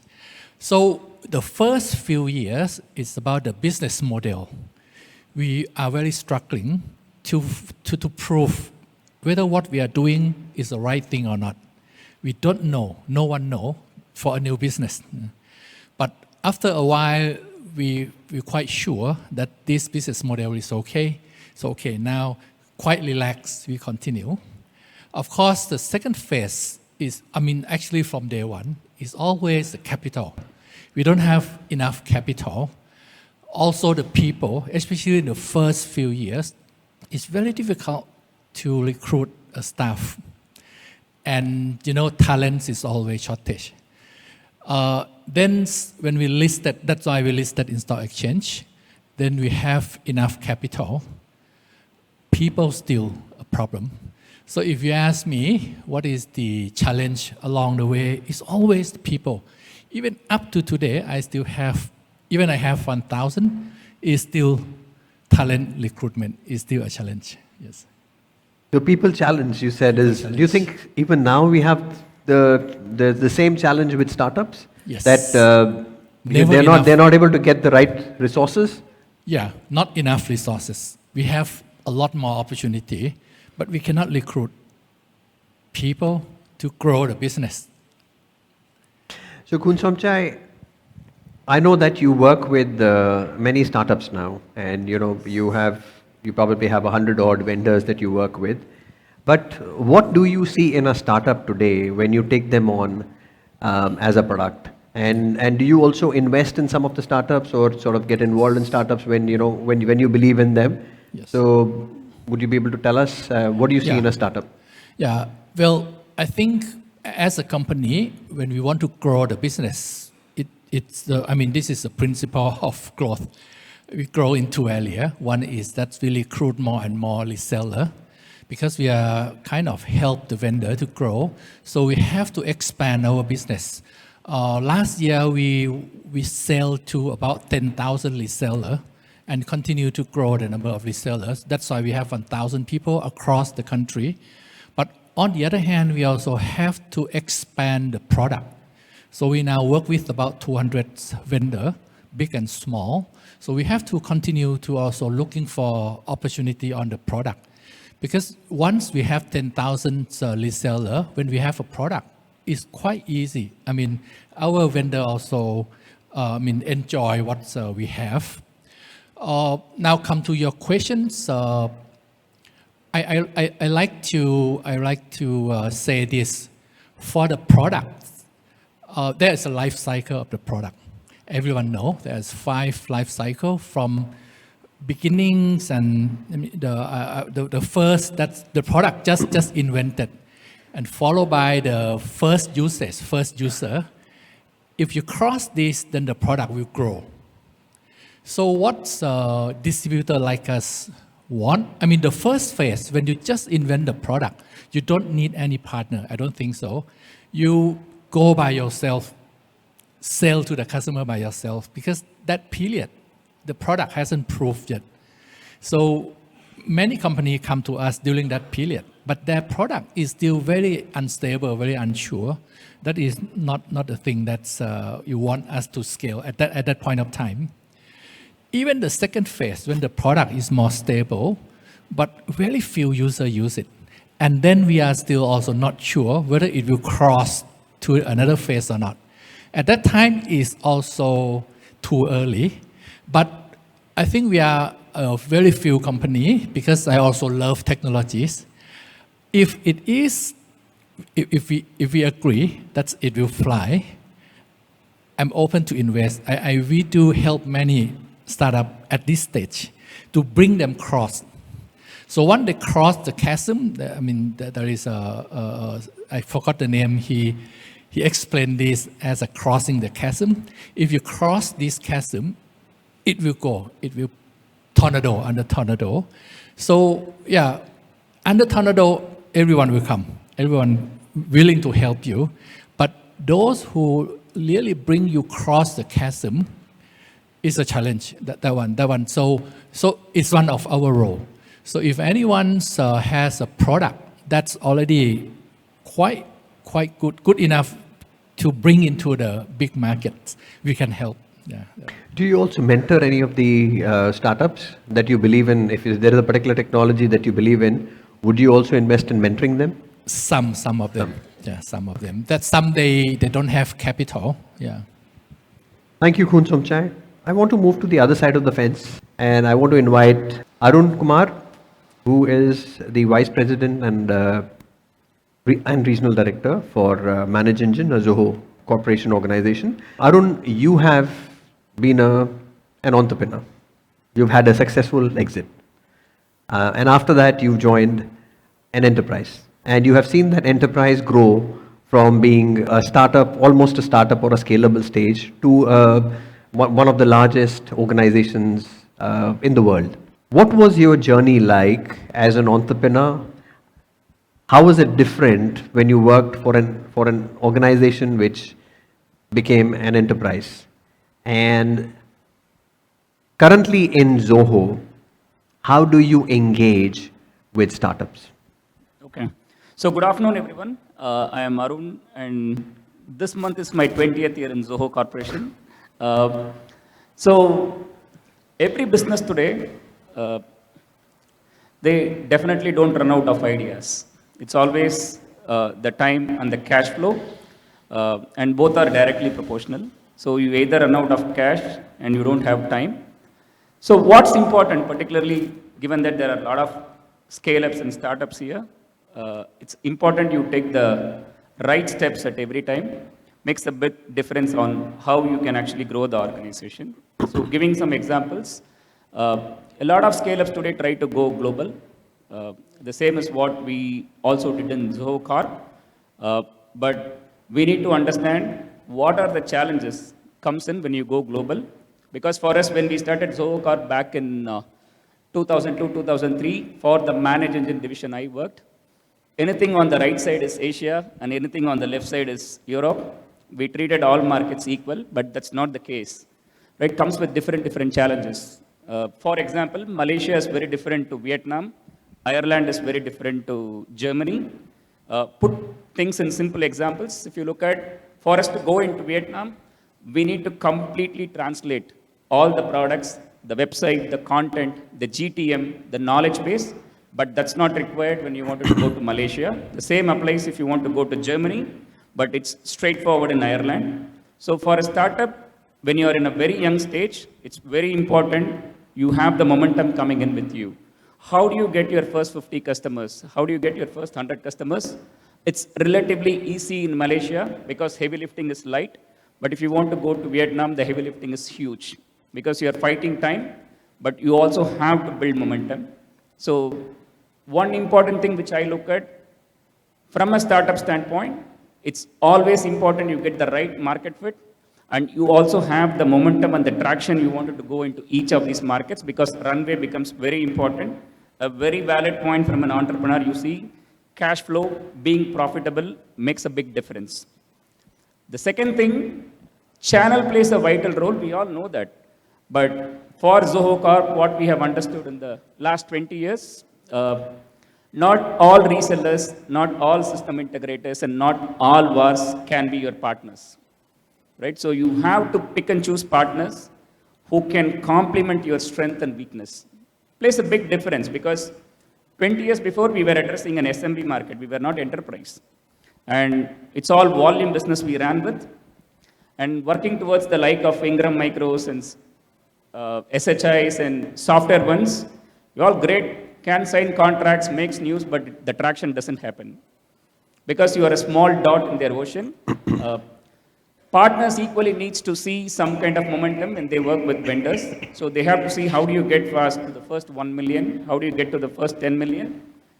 Makes them give the focus on you because they also deal with hundreds of vendors.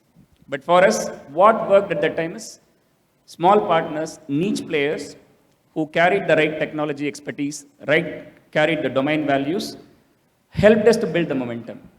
So that's very important if you are a startup. Who do you partner with plays a very important role.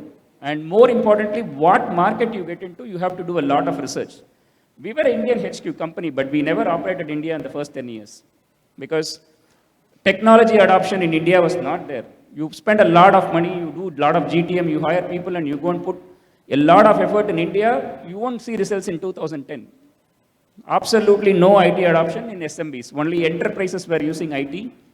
And when you go into a market, it's also important you also understand what is the local competition, what is the technology adoption which happens in that market, because again, cash flow plays a big role and you should be able to see quick returns. So where do you invest, who do you partner with, and which markets you need to focus are 3 important steps as a startup you might need to look at. But now I talk about being enterprise. We also need to understand a lot of these partners sometimes might not also scale for you over a period of time. But thankfully for us, more than 80% of our partners still continue to grow business with us today. But it's also equally important to understand at stages, we also have to heavy lift a lot with partners because I have seen a lot of mindset with startups. They assume when they sign a partnership program, everything works well. You tend to see that the partner should give revenue to you. It's not. You also have to equally commit and you also have to equally invest at various stages with your partner. Right? It could be through GTMs, it could be through hiring local talent, or it could be kind of like build the brand for that market. A lot of that also has to come from the vendor. So the way we see today with Zoho Corporation, it's a two-way communication in terms of mutual trust. Partner has to invest, and we also have to equally invest. I think that mindset should come to the startups also. So who do you partner with and how much you are committed investing to the partners plays a big difference.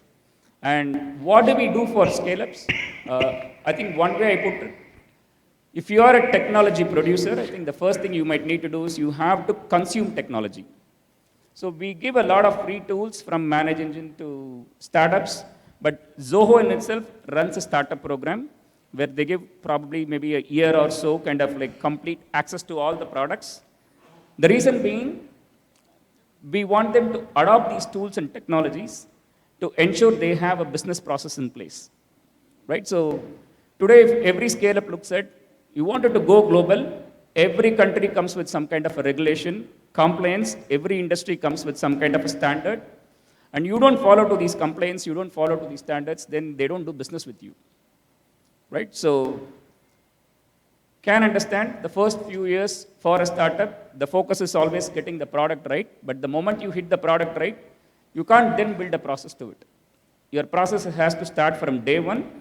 So, our vision is, if you can actually make these startups understand these processes, help them to be compliant, how do you store data, how do you handle data, and how do you ensure you are also compliant in some of these like Cyber Essentials or Essential 8 or GDPR or DORA or NIST. Everything comes from Europe to UK to Asia to India. If you are compliant, then you will be able to do business with ease. So our vision is we help startups to use these technologies, consume these technologies, so that it helps you to go to the market faster. Thank you, Arun. So processes are very important when you're scaling up as an organization. I want to now come to Mr. Huan Chua. Like Khun Somchai, you've been an entrepreneur. And you started not one, but you started 2, 3 companies. One of them is a successful distributor, the oldest distributor today in Philippines, and one of the largest. And you also have a very successful system integration business, Nexus Technology. Now, as an entrepreneur, your journey from an entrepreneur to being a successful enterprise, how is that different from for startups today? You know, how was it then, and how do you think it is different for the startups today? Similar to my esteemed co-panelist said, the appetite for loss when we started was not existent. Unlike a lot of the technology company now, they can go on for 10 years losing money, but they still are being rewarded by the market with high share prices. That didn't exist during our time. We started the distribution company in 1982, so we've been in business for 42 years. A lot of the companies that were relevant then no longer exist today. Big names in the IT industry simply disappeared because they didn't adapt with the times. And one thing I've learned really, from a small business to become an enterprise, you really have to change, as the other gentleman said, the processes. The backroom operations is pretty important. While sales is really important, you still have to take care of the backroom as well. One cannot do without the other. The other thing that I've learned over the years is that having credibility and good relationship with vendors, with our partners, with our customers are extremely critical. You cannot have a hiccup and then think that it will just disappear and move on. That's not possible. Especially more so now today. Everybody can go online and complain about failure of a certain service, failure of a certain product, dissatisfactory about customers' experience. It's probably easier to handle during when we started than what it is now. You have a hyper scale of time frame. You only have few days to react to contain certain problems. And we had the luxury of time before. What sort of scale-ups are you looking to work with today? We would like to work with companies that whose product or services can scale and the demand can be. I'm not saying that there's no market for niche products, but as a distributor, since we're going to be broad-based, we have to look for products that would be a little bit more horizontal than vertical. That's what we're looking for. Thank you, Juan. Susanto. So, one comment that I have for Susanto is that he is Indonesia's most admired CEO. Yeah, thank you. And that's a title that was given to him by us, Gates. All right. So, Susanto, like Khun Somchai and Juan, you also run Indonesia's largest distribution business, by far the largest distribution business. You also have, I think MMI is also a system integrator there. What sort of technologies are you now looking to bring on board? And how much of your time do you invest in startups? Yeah, so thank you. My name is Susanto, running Metrodata Electronics. Yeah, we are 49 years old company, 1.4 billion US dollars revenue. Yeah, 1 billion in distribution, 400 million in solution and systems integrations. Yeah, so we Metrodata, we work with startups to bring the startups to our customers. Yeah, that's number one. Second, we also invest in startup in two ways. Yeah, number one, for startup in beginning stage, we invest through a fund. Yeah, currently what we already invested it with a telecom group fund called a Rise Fund. Yeah. The second, we also invest in startup with a more popular brand. Yeah, we invest directly. Yeah, but we also I spend my time around, let's say 40% in business development because of we need to be always in the market and bring new trend for Indonesia, because we also running annually Metrodata Solution Day where we bring usually new trend of technology from international vendors. We also bring some of our solution from the startups to the local, because usually Indonesia government, state-owned enterprise and also public sector, they would like to purchase the IT capex. Some of them actually for local content, so they need local startups. Yeah. So if you're asking now, currently we see that we already offer AI solutions, but from the international vendors by Google, AWS, Cloudera, yeah, and also Microsoft Azure OpenAI. But those solutions, for sure, is more about you need some budget from the customers. But customers, SME, corporates, they are looking AI solutions where currently we are discussing with more affordable. So actually, if you are talking, we would like to bring more affordable AI solutions to Indonesia customers. So because we have 7,000 corporate customers, we also actually happening in 330 plus cities in Indonesia. So AI, I think, is where corporate are asking, but they are looking for more affordable investments. So what I understand from you is that you're looking for more and more local solutions now. While you have a good basket of solutions from the US and Europe and international brands, but you're also looking to bring on board more and more local solutions, developed in Indonesia, developed in ASEAN, and being able to take them to market in Indonesia. Is that correct in the understanding? Yeah, there are two parts. Yeah.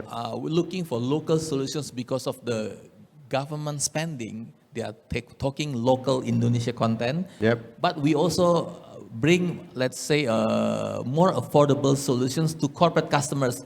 They don't think about either local or foreign. I see. I see. Now, I understand that you have a very successful startup program. There is a structured program that you run within Metro Data. Is that something that you would be able to share with some of the startups who are here? Or, I mean, you can do it now or you can do it off the record with them, whichever way you're comfortable. Yeah. But it's something that I believe would be worthwhile sharing with also the other distributors who are here, so they can also replicate or emulate that program. Something you want to share? We are working with Indonesia local startup. Yeah, like the first one is actually, the name is NotFlux. Yeah, NotFlux, they are doing vision AI for face recognition. Yeah, they are quite successful with national police institution. Yeah, but we also bring the NotFlux to actually more, because of we have more than 30 provinces in Indonesia. So not only national police, they also need vision AI for their services. So we bring NotFlux to the. We also bring 2 chatbots. Yeah, one is Kata.ai. Yeah, and also the name is 3 Dolphins. Yeah, chatbots with CRM solutions for some of the customers are actually banking. They are quite big banks also need chatbots to offer solution for the banking customers. Yeah. The other one, the number 4, because of local content, they need also local data centers. They call, the name is Awanio. So we offer Awanio also to majority public sector's budget. Yeah. So these 4, actually we do not invest, but we bring them to be more successful to our customers, because we have 7,000 customers. For them, they only need to think of their innovation, their solution. They don't need, we are the sales of their solutions. I think it is more about easy for them to reach the 7,000 plus customers. And we also have 2,000 system integrators. 2,000 system integrators that can bring this solution to the customers without metadata arms. Perfect. So what I hear from you is 2,000 system integrators. Kun Somchai, you also address about maybe 1,000 system integrators in Thailand. Yep. Panchua, you probably address maybe about 700-800 system integrators. About 500. Okay, so we have an ecosystem of almost 3,000, 4,000 system integrators here. So any of the channel partners who are looking to grow their business with channel partners now know where to go and who to meet. All right, so let me now go to the other side of fence again, to Gayatri. So Gayatri, you are a vendor. You run the ASEAN operations for one of the world's largest open source vendors, SUSE. How does SUSE engage with the channel, how does SUSE engage with the startup ecosystem? And how do you help them scale their business? Thank you for that, Ashish. So, SUSE comes with touching right now the 33 years of open source technologies expertise. On top of that, I think what's really important when you're open source is we address the engines for scale up, where we understand that cash flows are an issue, timelines are, so is regulatory concerns today. And you have a huge SI ecosystem of over 4,000 SIs available, enterprises cutting across many different industry verticals. Let alone all of that, I think it's really important today for many of the scale-ups to be very concerned about scalability, repeatability, security. And I guess this is where an organization and a consortium or a hub, I would like to call it, SUSE, will add value to many scale-up vendors today. Not only our expertise, but we have a consortium of over 1,200 partners today, cutting across many different types of partners, right? Whether it's SIs, top MSPs globally. This is an open community. It's available today. You can sign up. You can be a part of the engine. You can learn from many different best practices. That's one area. I think second area is you can also have very deep dive enterprise learning. SUSE has been an organization where we have partnered with SAP globally. So we are the de facto engine behind SAP environments. So that itself says a lot. And in the most recent times, if you were to look at the current stance of business, where I think many scale-ups will be looking at in the areas of AI, right? Which I think many of you spoke about AI, generative AI. And I think these is where the sweet spot is. So if you look at some of our top clientele today, for example, like Hyundai, they were just at SUSECon, which is our open partner consortium event that happens annually. And that has just happened 2 weeks ago. And Hyundai's major stakeholders were there at SUSECon. And the major things that they announced was the scalability, flexibility, and repeatability of business that they get with SUSE, not just as a customer, but as a partner to their partner ecosystems. Because they are a B2B provider, they are also a B2C provider. So when they come on board as our customer, they get to work in our early adopter programs where they share their expertise with their customers and their partners on how to adopt open source technology movement. And today, every Hyundai car that has a connected car movement across the world is powered by SUSE. So that's actually the deep power of open source today. Thank you, Gayatri. I would now like to come to Bayu. Bayu, you are the co-founder and CEO of PT Integracio Utama. You've been an entrepreneur. You now run a distribution business and an SI business, and you help many scale-ups grow their business. So could you share with us what is it that you do and how you help the scale-ups grow their business in Indonesia? Great, thank you very much. Actually, I'm happy to be here. Almost, people who interest to collaboration in Gate is grow up. 2 years ago, I joined this event, and the number of people is not huge like this. I think it's congrats and great, Gate. So in Integrasia Utama, we do believe that integration of our application, of our platform, can bring more value to the market.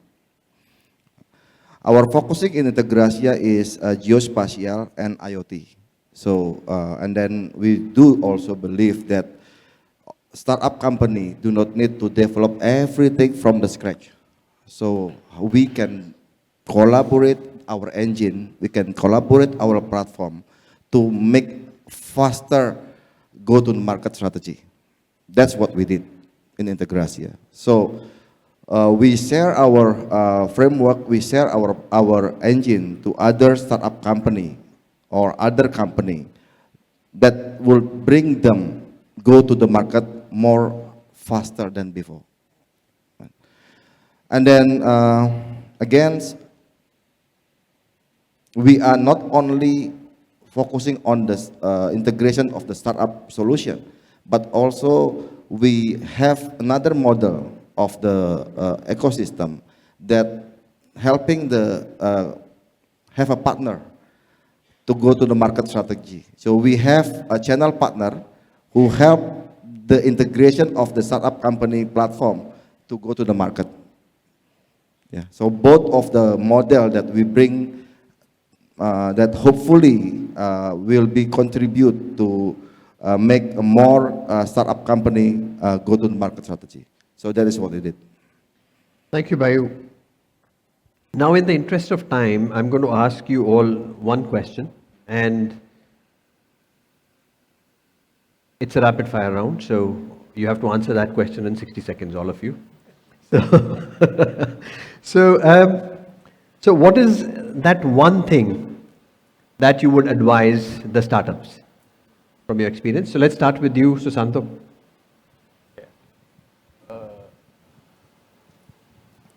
Yeah, the startup need to offer about affordable solutions that really need by the corporate in Indonesia.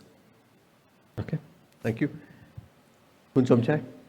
Every year, because I borrow a lot of money from the bank. So every year, the bank usually they invite us and they put me into the same table as the startup. A lot of time. I talk to many of them. They are very proud that they think they are already very successful, a lot of customer. But when I talk to them about what is the profitability, everyone shut up. They said, we don't discuss profit here. So after another year, I saw some gone. Another year, I saw some gone. So yeah, I think my advice is that also have to think about how to turn the traffic into profits. Otherwise difficult. I have another one. This I learned from, the lesson I learned is that to be successful, you have to please your customer. You have to make your customer happy. And there are 4 steps. That's what I learned, and also someone do the research. The first is accuracy. What you are doing, it has to be very accurate. That's why, we invest in ERP, SAP I think we use it for almost 30 years. We pay a lot to make it very accurate. And then availability. We must always have enough resource. We have inventory to serve our customer. We have the sales is always able to pick up the phone call if the customer call. The third one is partnership. You must understand, you must work with your customer like your partner. And the last one is advice. So you have to be always to be able to tell them, to advise them, to solve their problem, to let them know that problem can be solved, and this is the way. Yeah, I think that's what. Thank you, Khun Somchai. Juan? What problem are you really solving? Is it unique? How is it different from your competitors? And how do you ensure repeat business and have stickiness? Okay, thank you. Gayatri? All right, so I think that in the new age, you shouldn't be picking a vendor to work with. You should pick a partner. You need to pick a partner who gives you the power of freedom of choices, gives you the power of interoperability, flexibility, security, regulatory needs across global markets. I guess that's the message that I want to leave you with. And does it have to be Suze? No. Suze works with 1,200 different expertise. Okay. We are happy to advocate for our competition as well. All right. Arun, what about you? Apologize, Ashish, if it's going to take few seconds. Yeah, sure. So Zoho Corp's been there for 25 years, but still we are a startup by heart. Yeah. So fundamentals which we run on our company today, engineering first. More than 2/3 of our investment goes back to product, technology, and engineering. Very light on sales and marketing. So why we do that? Because we run a marathon, and it's always employee first approach. So we value people, we hire the right talent, and we give them the space to grow, perform, and deliver, and take that sense of pride and ownership in what you do for. Makes a big difference. One piece of advice to startup. Of course, you are all running short of time, cash flow, but please do things in stages. Priority is always on your product, your engineering, your technology. Once you see a momentum, then scale up on your marketing and sales. Very sad to see good technology, good products, had to let go people because they run out of cash. But if you want to really build 10 years, 20 years journey, become a unicorn, then it's all about how do you redefine your priorities. On being an engineering first company, technology first company, I think customers understand that value. and they bet on you. It's going to take some time, but that's okay, but you'll be able to build a long, sustainable business. So efforts in terms of your product and people could make a big difference. Thank you. Bayu, what about you?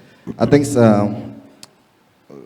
lesson learned from our side is as an entrepreneur, you should have a very good vision and mission to go with, and to stick with the vision and mission until your product becomes success.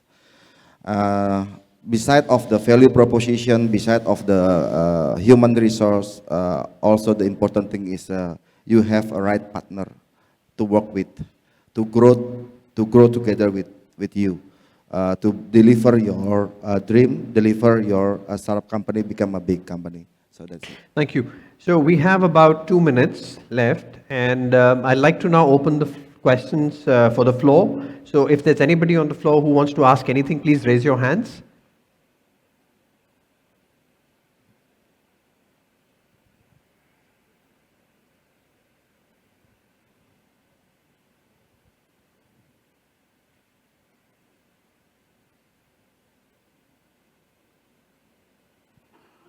Ryan, if you can.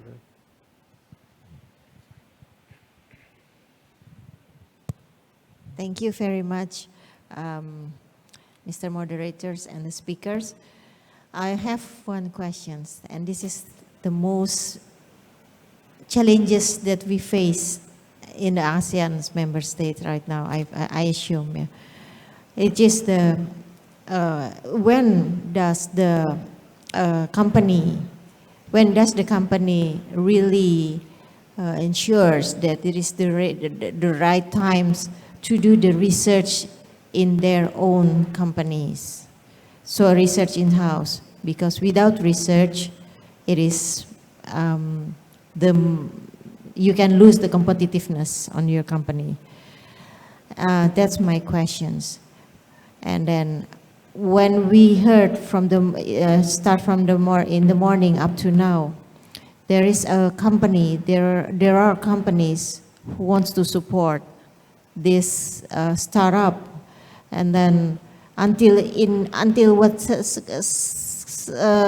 circumstances or until what standard? Do you have any standards on supporting this startup until at the end they are not just producing something or manufacturing in the start, but they are ready to do the research itself and then go further on their own strength to do the productions based on the research in-house? Thank you. Those two questions. So please, moderator, convey these questions to the prominent speakers in here. Thank you. Thank you so much. Susanto, would you like to take the question? Okay. Kun Somchai, would you like to take the question? Yeah, I think because the business we are doing is more on the distribution. Yep. So there are not really a lot of investment in the research. Yes. Because we help company who research and produce, and then our job is roll out into the market. But even in our stage, we also need a lot of not really a full research, but I would say survey or analyze the market. Those things we do. We do invest, but more on the customer side, on how to deploy, how to make it successful, those things. Not really research on producing the product. I see. In our case. So let me ask this question to Arun, because you come from a vendor side, and Zoho invests a lot in research and development and R&D. So would you like to answer Buasti's question on at what stage can you help them invest in research, and what stage can they become independent and start doing their own research? I mean, is there something that you can address? Ashish, I can share on our own experience. So today, if you look at Zoho Corporation as such, we are more of a technology vendor building products. That's what we have been known for in the last 20 years. But we are taking a lot of effort to invest in outside software products also. So we are building our own OS, we are building our own hardware, but these are all in the initial stages at various maturity levels. We are also kind of like trying to invest in chip technology. So these are all something which we are doing. Try to be very, very local, ensure regulations, compliance standards are met at some point, not really dependent on Western countries, but try to do something at ASEAN level itself.